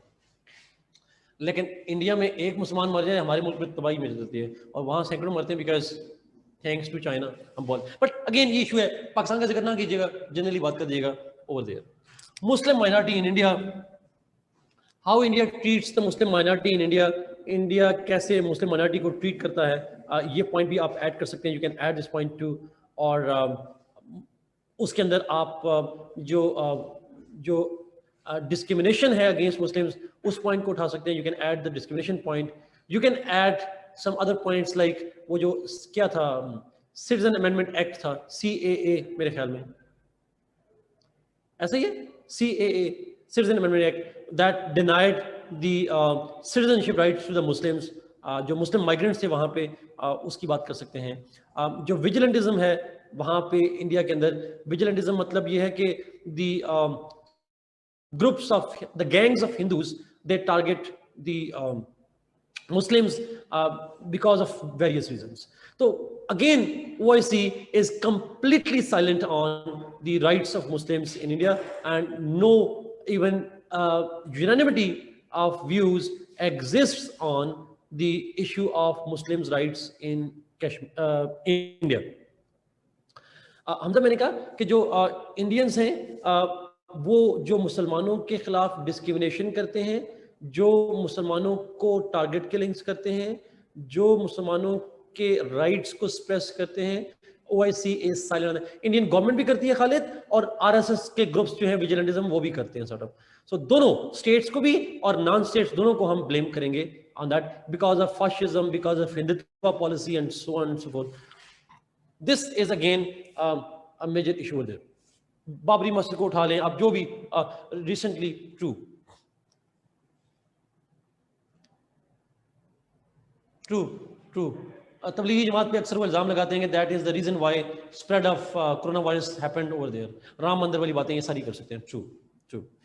कश्मीर पे तो वहां कर ली, कश्मीर के अलावा जो इंडिया के अंदर मुसलमानों हैं उनकी treatment, again OIC is silent on that, बल्कि इंस्टेड आपको पता है OIC क्या करे। इस्लामोफोबिया सिंपल है जी, there is a global campaign of being anti Muslim global campaign चल रही होती है, Muslims are being blamed for everything bad that happens, Muslim radicalism, Muslim terrorism, जो भी मुसलमानों के हवाले से एक ग्लोबल कैंपेन चली जाती है। What happened in Christ church is just an example. Christ church में जो हुआ that is a classical example of Islamophobia. I don't no, मुझे तो इस्लामोफोबिया टर्म पे भी मसला है। I would call it that's not Islamophobia, it's an terrorism against Islam. It's a terrorism against Islam, it's not an phobia. Phobia तो और चीज होती है, फोबिया तो होता है फियर का।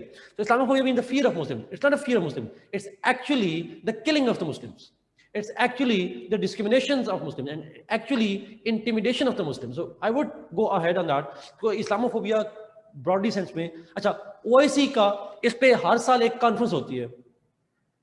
OIC generally has an annual conference on Islamophobia, but other than that, it does nothing at all. Has OIC approached the Muslim victims in the Christchurch? They haven't. OIC आपको कहीं भी नजर नहीं आएगी वहां पे जाके। Have you seen OIC going to protect the Muslims in any other part of the world जहां पे इस्लामोफोबिया है? आप देख रहे हैं, मिसाल देता हूँ, क्राइस्ट चर्च न्यूजीलैंड में जो हुआ था भाई, जो मुस्लिम्स को मस्जिद में मारा गया था।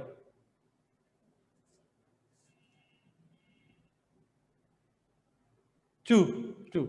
अच्छा, इसी तरीके से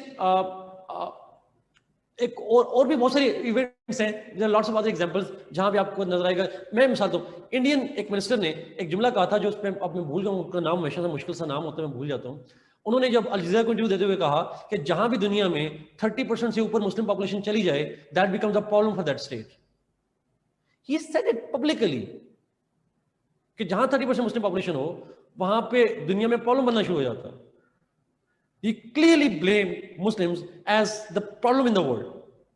So did OIC respond to that, or at least countered that narrative? वो तो उल्टा इंडिया को इनवाइट करने के चक्कर में होते हैं, and this is an example out of it. So ये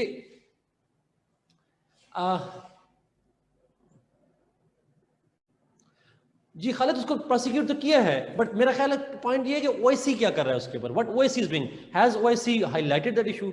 OIC का फेलियर ये। अच्छा, ये जो इंडियन के मिनिस्टर हैं जी, आप गूगल करिएगा, मुझे अब नाम उनका नहीं आता, बड़ा मुश्किल, शवामी कोई लंबा सा नाम उनका। उन्होंने अल जज़ीरा को इंटरव्यू दिया था, इमरान खान साहब ने अपनी ट्वीट में उसे पोस्ट किया है, कोई 2 महीने पुरानी बात है, 2-3 महीने। और उन्होंने उसमें कहा था कि दुनिया में कहीं भी अगर मुस्लिम पॉपुलेशन 30% या उससे बढ़ जाए तो उस मुल्क के अंदर मुसलमान प्रॉब्लम क्रिएट करना शुरू करते हैं, that creates a Muslim problem in that state. वो गूगल करेंगे आपको मिल जाएगा, उनका वो इंटरव्यू मिल जाएगा, इसमें वो बड़ा क्लियरली कह रहा है। But again Islamophobia is being spread by states, not just by the society but by the states. Trump band 7 Muslims entry into US, उसने मुस्लिम एंट्री बैन कर दी US के 7 मुल्कों से। OIC would be absolute silent on those issues. Yes, but again, PM Imran Khan, Mahathir Mohamad, Tayyip Erdogan said it, Mahathir Mohamad तो चले गए, इमरान खान साहब खामोश हो गए, Tayyip Erdogan is the only one. अब ये चैनल भी किस काम का होगा? अगेन OIC नहीं है इसके अंदर, दैट्स ट्रू। नाम मुझे नहीं आता मरियम उसका,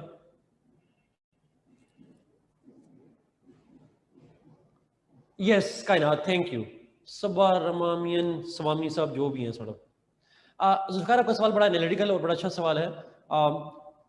is Islamophobia aggravated after the theory of clash of civilisations? लेकिन थ्योरी से पहले भी ये डिबेट थी। This debate of Islamophobia was still going on even before that. So this theory just highlighted it, it did not create it. Syria पे जाएं, again almost same issues जी। Syria के अंदर भी वही इशू है। The civil war that erupted in Syria had in fact OIC did not have a unified stance. Solution तो बहुत दूर की बात है. OIC does not have a unified stance on Syria. OIC is divided on Syria. It has no unanimous position on the Syrian conflict so far. नहीं रही.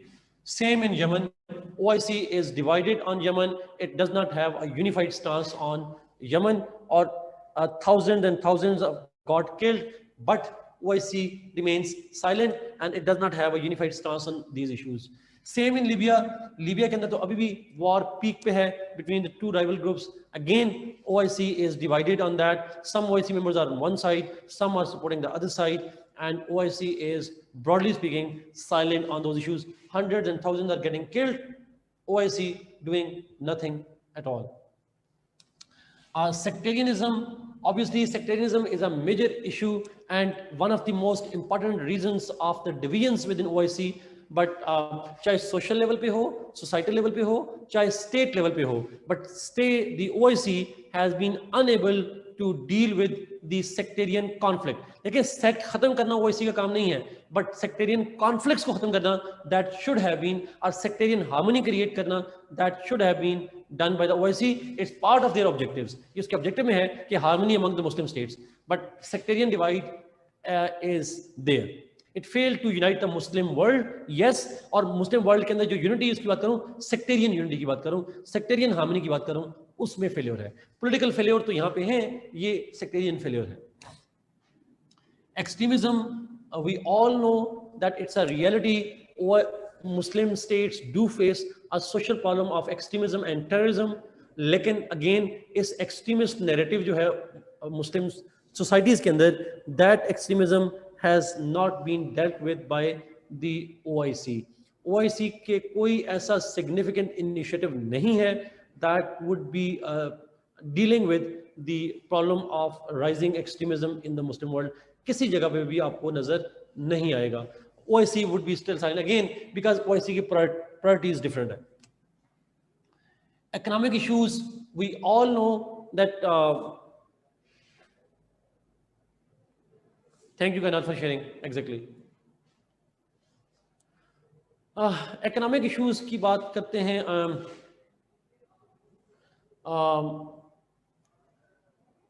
None of the OIC states is among the top 10 economies, if I'm not wrong. Top 10 economy में कोई भी Muslim state नहीं आती. Muslim states are not developed. They face a lot of economic problems, from poverty, unemployment, backwardness, education, and so on and so forth. There are lots of economic issues faced by the Muslims. Hundreds and thousands of Muslims face malnutrition and all that. Yemen से लेकर African Muslim states से लेकर South Asian Muslim states तक. But OIC has been having limited to no role. एक Islamic Development Bank है जो loan देता है. Other than that, other than the loans, the OIC has no other policy or no other institutions or forums that could develop the economic, that will bring economic developments in those societies. ना pure economic, ना socio-economic, कोई उस हवाले से OIC के projects नहीं है, except for the loan mechanisms coming from the Islamic Development Bank. Social issues, अब social issues की बात की जाए तो वही चीजें आ जाएंगी. Issues related to gender, issues related to child labor or labor rights. अगर इशू की बात की जाए, फ्रीडम ऑफ एक्सप्रेशन की बात की जाए, अब जितने ये सोशल इश्यूज हैं, हेल्थ एजुकेशन की बात की जाए, again OIC only provides lip service. एक यूनिवर्सिटीज बनाई हुई है उसकी चेन जो आपकी इस्लामिक यूनिवर्सिटी है, but again these chains are symbolic and nominal, major role नहीं है. आखिरी ह्यूमन राइट्स, दी ब्रॉडली ये सारे इश्यूज आ ही जाएंगे, but OIC has been failed to protect human rights among OIC members as well as in broadly in the world. Muslims के जो राइट्स हैं दुनिया के अंदर जनरली और particularly within the OIC states, OIC has been unable to take the issue of human rights. जिस organisation में आधे बादशाह बैठे हों, मोनार्की बैठी हों, वहाँ हम ह्यूमन राइट्स वैसे एक्सपेक्ट कर भी नहीं सकते, लेकिन स्टिल हम पेपर में लिखने के लिए we can write that too. जहाँ जमाल खुशोगी को दिन दिहाड़े आप उठा के उसके टुकड़े टुकड़े कर देंगे, तो वहाँ पे ह्यूमन राइट्स हम कैसे एक्सपेक्ट करेंगे OIC से. But still you know this is come. तो ये सारे फेलियर्स हैं जी OIC के. There is a list of going on. कोई नई चीज नहीं है, मोस्टली चीजें हम जानते हैं ऑलरेडी इसके ऊपर. हसन, जमाल खुशोगी, पेपर में ना लिखिएगा नाम प्लीज उसका, वैसे पेपर में ना लिखिएगा उसका नाम। हसन, मैं कश्मीर इशू पे इसलिए बात नहीं कर रहा ओआईसी का, बिकॉज कश्मीर ओआईसी का जो कोई कश्मीर पे रोल है वो कश्मीर के सेंस में आप लोग पढ़ते हैं। मेरा ओआईसी का सिर्फ ये मेरा पॉइंट था कि मैंने 2 पॉइंट में फेलियर है। कश्मीर पे जितनी ह्यूमन राइट्स वायलेशन होती हैं जो आपने पढ़ी होंगी, वो वायलेशंस पे ओआईसी की तरफ से कोई स्टैंस नहीं आता। और दूसरी चीज, जो ओआईसी कश्मीर की रेजोल्यूशन के फार्मूलाज हैं डिफरेंटली, जो आप शायद जानते होंगे कुछ फार्मूलाज, तो उनके ऊपर भी ओआईसी ने कभी कोई फार्मूला पेश नहीं किया। It never mediated, it never propose any solution to that. तो ये बेसिकली उसका। Let's see why OIC failed, क्यों फेल हुआ।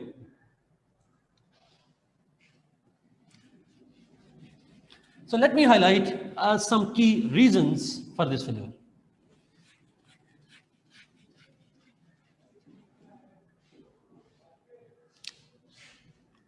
Why पे आते हैं। 1, 3-4 main core issues. 1,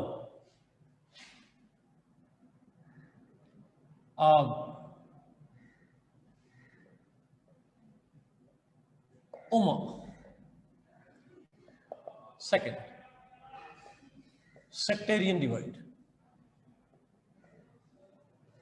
3rd, conflicting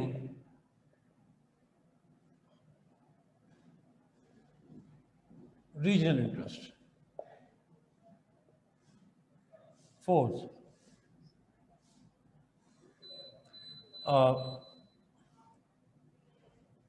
different political systems। and lastly, global actors, role of global actors। मेरे नजदीक ये 5 बड़ी वजह हैं जी। मेरे नजदीक ये 5 मेन फैक्टर्स हैं। Let's start with 1, Umma. OIC is established under the broad theoretical principle of the Ummah। अच्छा, प्लीज एक बात आप ध्यान में रखिएगा, ये जो वे फॉरवर्ड है ना OIC का सॉल्यूशन, वो डिपेंड करेगा इनके ऊपर। तो इसको मैं वे फॉरवर्ड से लिंक करूंगा, इसलिए गौर से सुनिए। उम्मा का कांसेप्ट, उम्मा का कांसेप्ट, OIC के पीछे जो थ्योरी है, जो आइडिया है, मुस्लिम शुड गेट यूनाइटेड। अच्छा, आप मैं आपसे सवाल पूछूं, मुझे जवाब दीजिएगा। Do you know any other organisation, international states organisation यानी inter governmental organisation, established in the name of religion? कोई क्रिश्चियन की ऑर्गेनाइजेशन, कोई हिंदूज की ऑर्गेनाइजेशन, कोई ज्यूज की ऑर्गेनाइजेशन, मतलब स्टेट्स की, वैसे कम्युनिटीज की बात नहीं कर रहा। अच्छा, इसका मतलब है सिर्फ मुसलमानों के अंदर मौजूद है। There is no other organisation as such. Religion के नाम पे और कोई ऑर्गेनाइजेशन नहीं है। OIC is only one. But question is ये जो कॉन्सेप्ट है मुस्लिम कैथोलिक चर्च है ना ख्वाजा, स्टेट्स की बात कर रहा हूं, स्टेट्स की ऑर्गेनाइजेशन आपको नजर नहीं आएगी। पॉइंट इज कि किसी और रिलीजन की बेस पे इंटरनेशनल ऑर्गेनाइजेशन मौजूद नहीं है स्टेट्स के दरमियान में। इंटर गवर्नमेंटल IGO नहीं है। सर प्राइवेट ऑर्गेनाइजेशन मौजूद हैं, क्रिश्चियंस की भी हैं, हिंदूज की भी हैं, बट उनकी नहीं, ज्यूज की हैं। अब ये मुस्लिम्स की क्यों है? बिकॉज मुसलमानों में एक कॉन्सेप्ट है और वो कॉन्सेप्ट है उम्मा का, जिसको इंग्लिश में कहते हैं पैन इस्लामिज्म। इंग्लिश में कहते हैं पैन इस्लामिज्म, आमतौर पर अरेबिक में उसको उम्मा का लफ्ज़ यूज करते हैं। मेरे में उम्मा अरेबिक वर्ड है मेरे ख्याल में, लेकिन आई डोंट नो अगर इंग्लिश है, सॉरी उर्दू है या अरेबिक है, जो भी है, बट पैन इस्लामिज्म और उम्मा। कौन पायनियर है मॉडर्न कॉन्सेप्ट ऑफ उम्मा का? अरेबिक है। थैंक यू भाई। Who is the recent current pioneer of the concept of उम्मा? 2-3 नाम आपको आने चाहिए जी। आपने जमालुद्दीन अफगानी है, तो जो कॉन्सेप्ट ऑफ उम्मा के हैं, जमालुद्दीन अफगानी है, अल्लामा इकबाल है। पता नहीं अल्लामा इकबाल की उम्मा की थ्योरी का?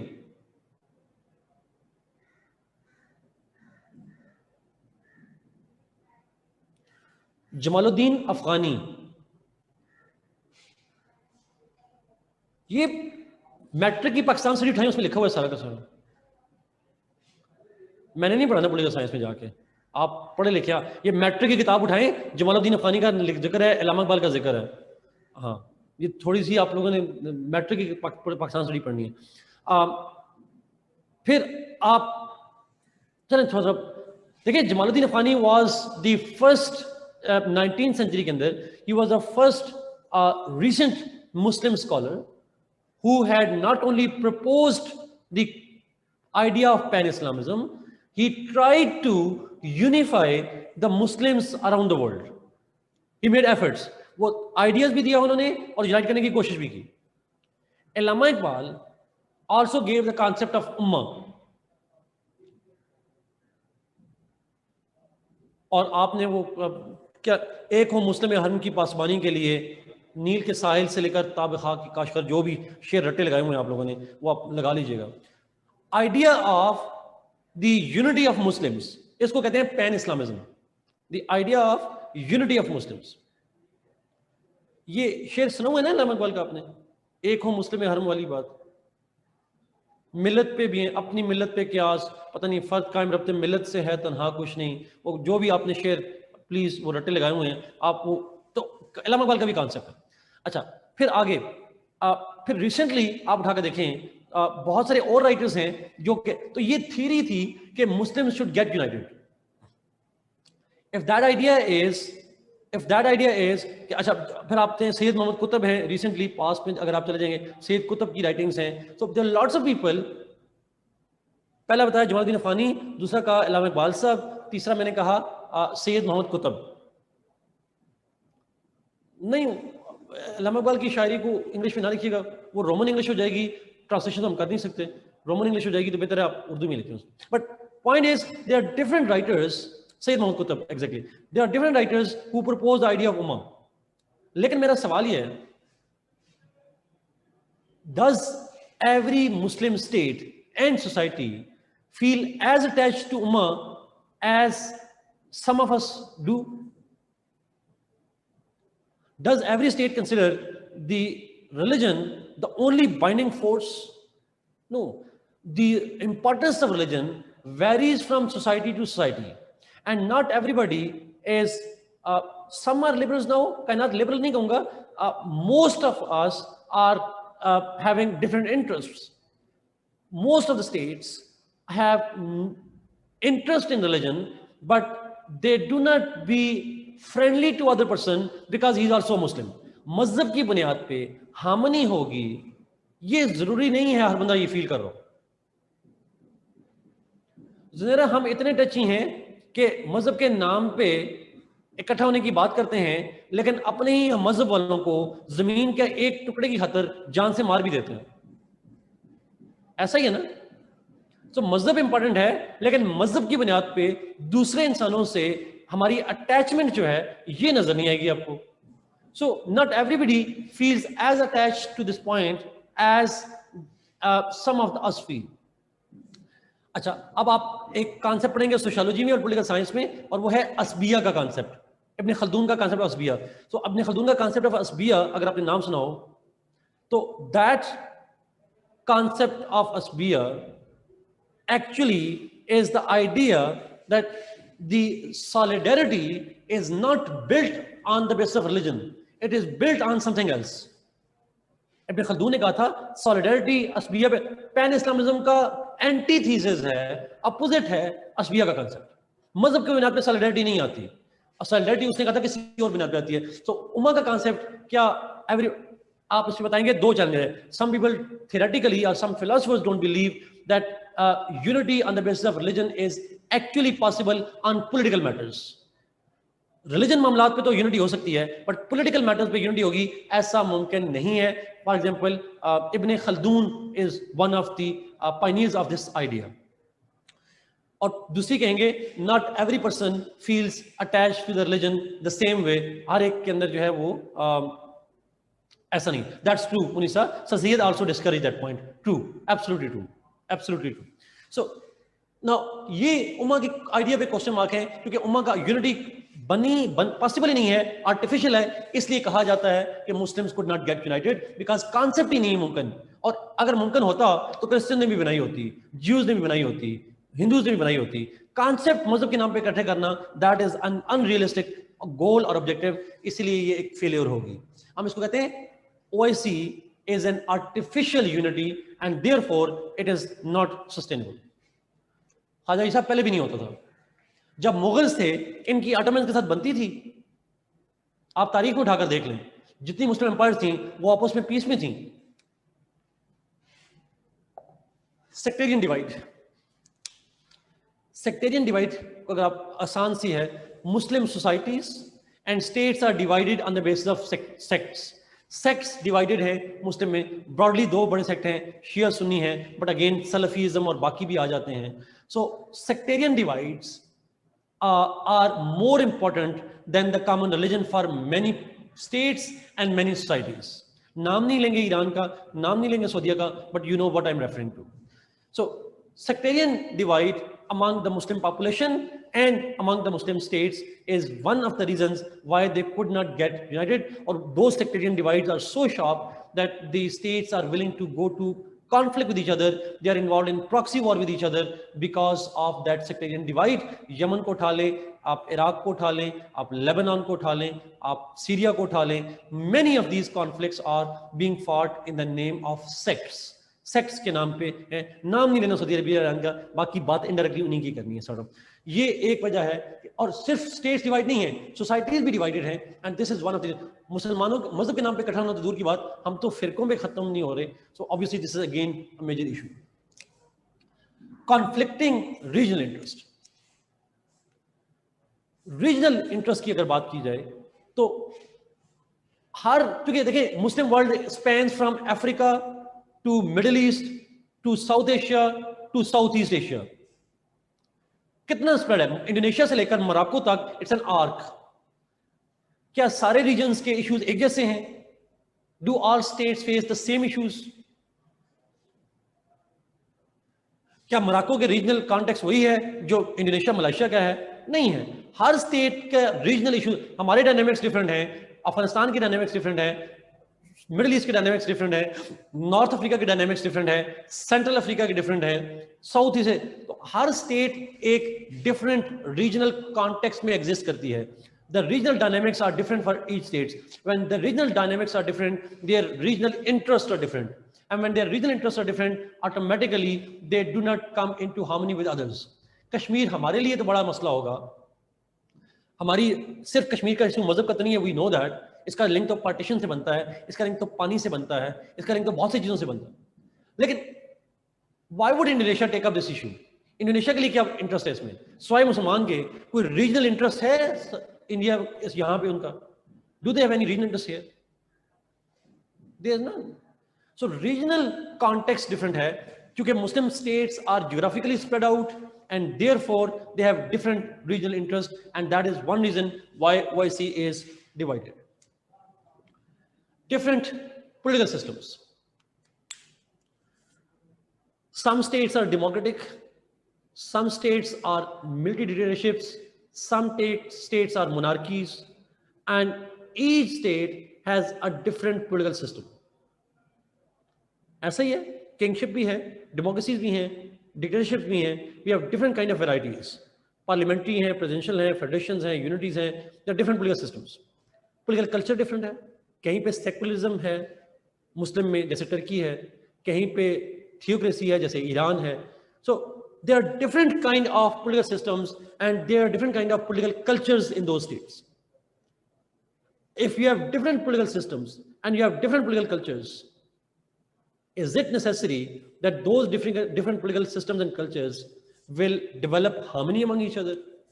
क्या integration के लिए, unity के लिए, don't they need some kind of a similarity in their cultures and political systems? जैसे यूरोपियन यूनियन है, डेमोक्रेसीज हैं, ऐसा ही है, they have democracies. Soviet union ने एक जमाने में बनाई थी Commonwealth of Independent States, kind of socialist communist states, but we don't have any kind of similar systems, political systems, and therefore the interest of the governments, interest of the political leaders vary from state to state.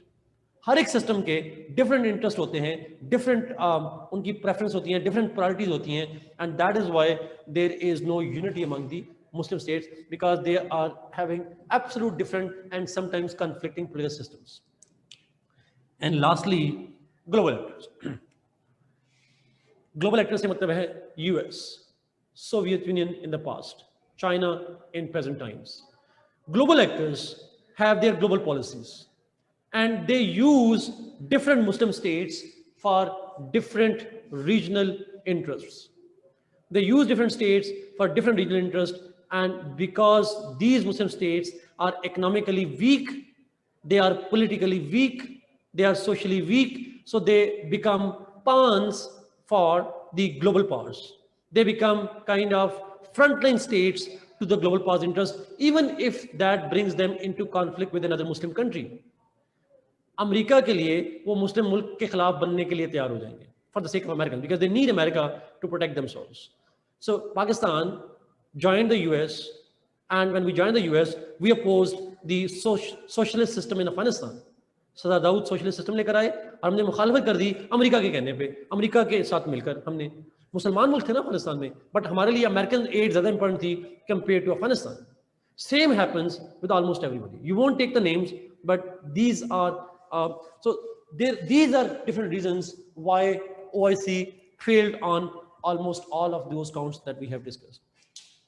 This is all from my side ji.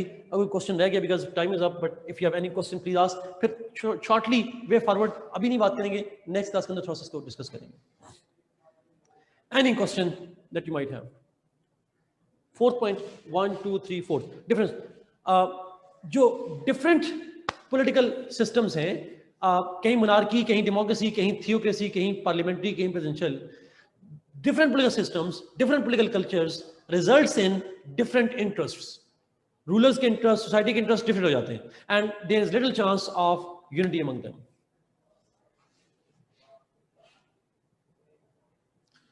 Role of global actors की बात की जाए तो global last point का उठाया फायदा नहीं, तो global actors से मतलब ये है जो मुस्लिम states हैं, they had sometimes worked for global actors, global states. US के साथ मिल जाएंगे against their fellow Muslim state. Sometimes they would join another Muslim state against somebody else. So global actors actually, they pressure and they exploit the weakness of the Muslim states and they create divisions. Yes, Amna, I will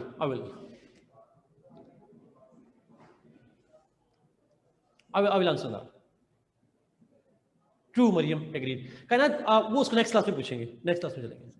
Thank you so much. God bless you. Be safe. Inshallah.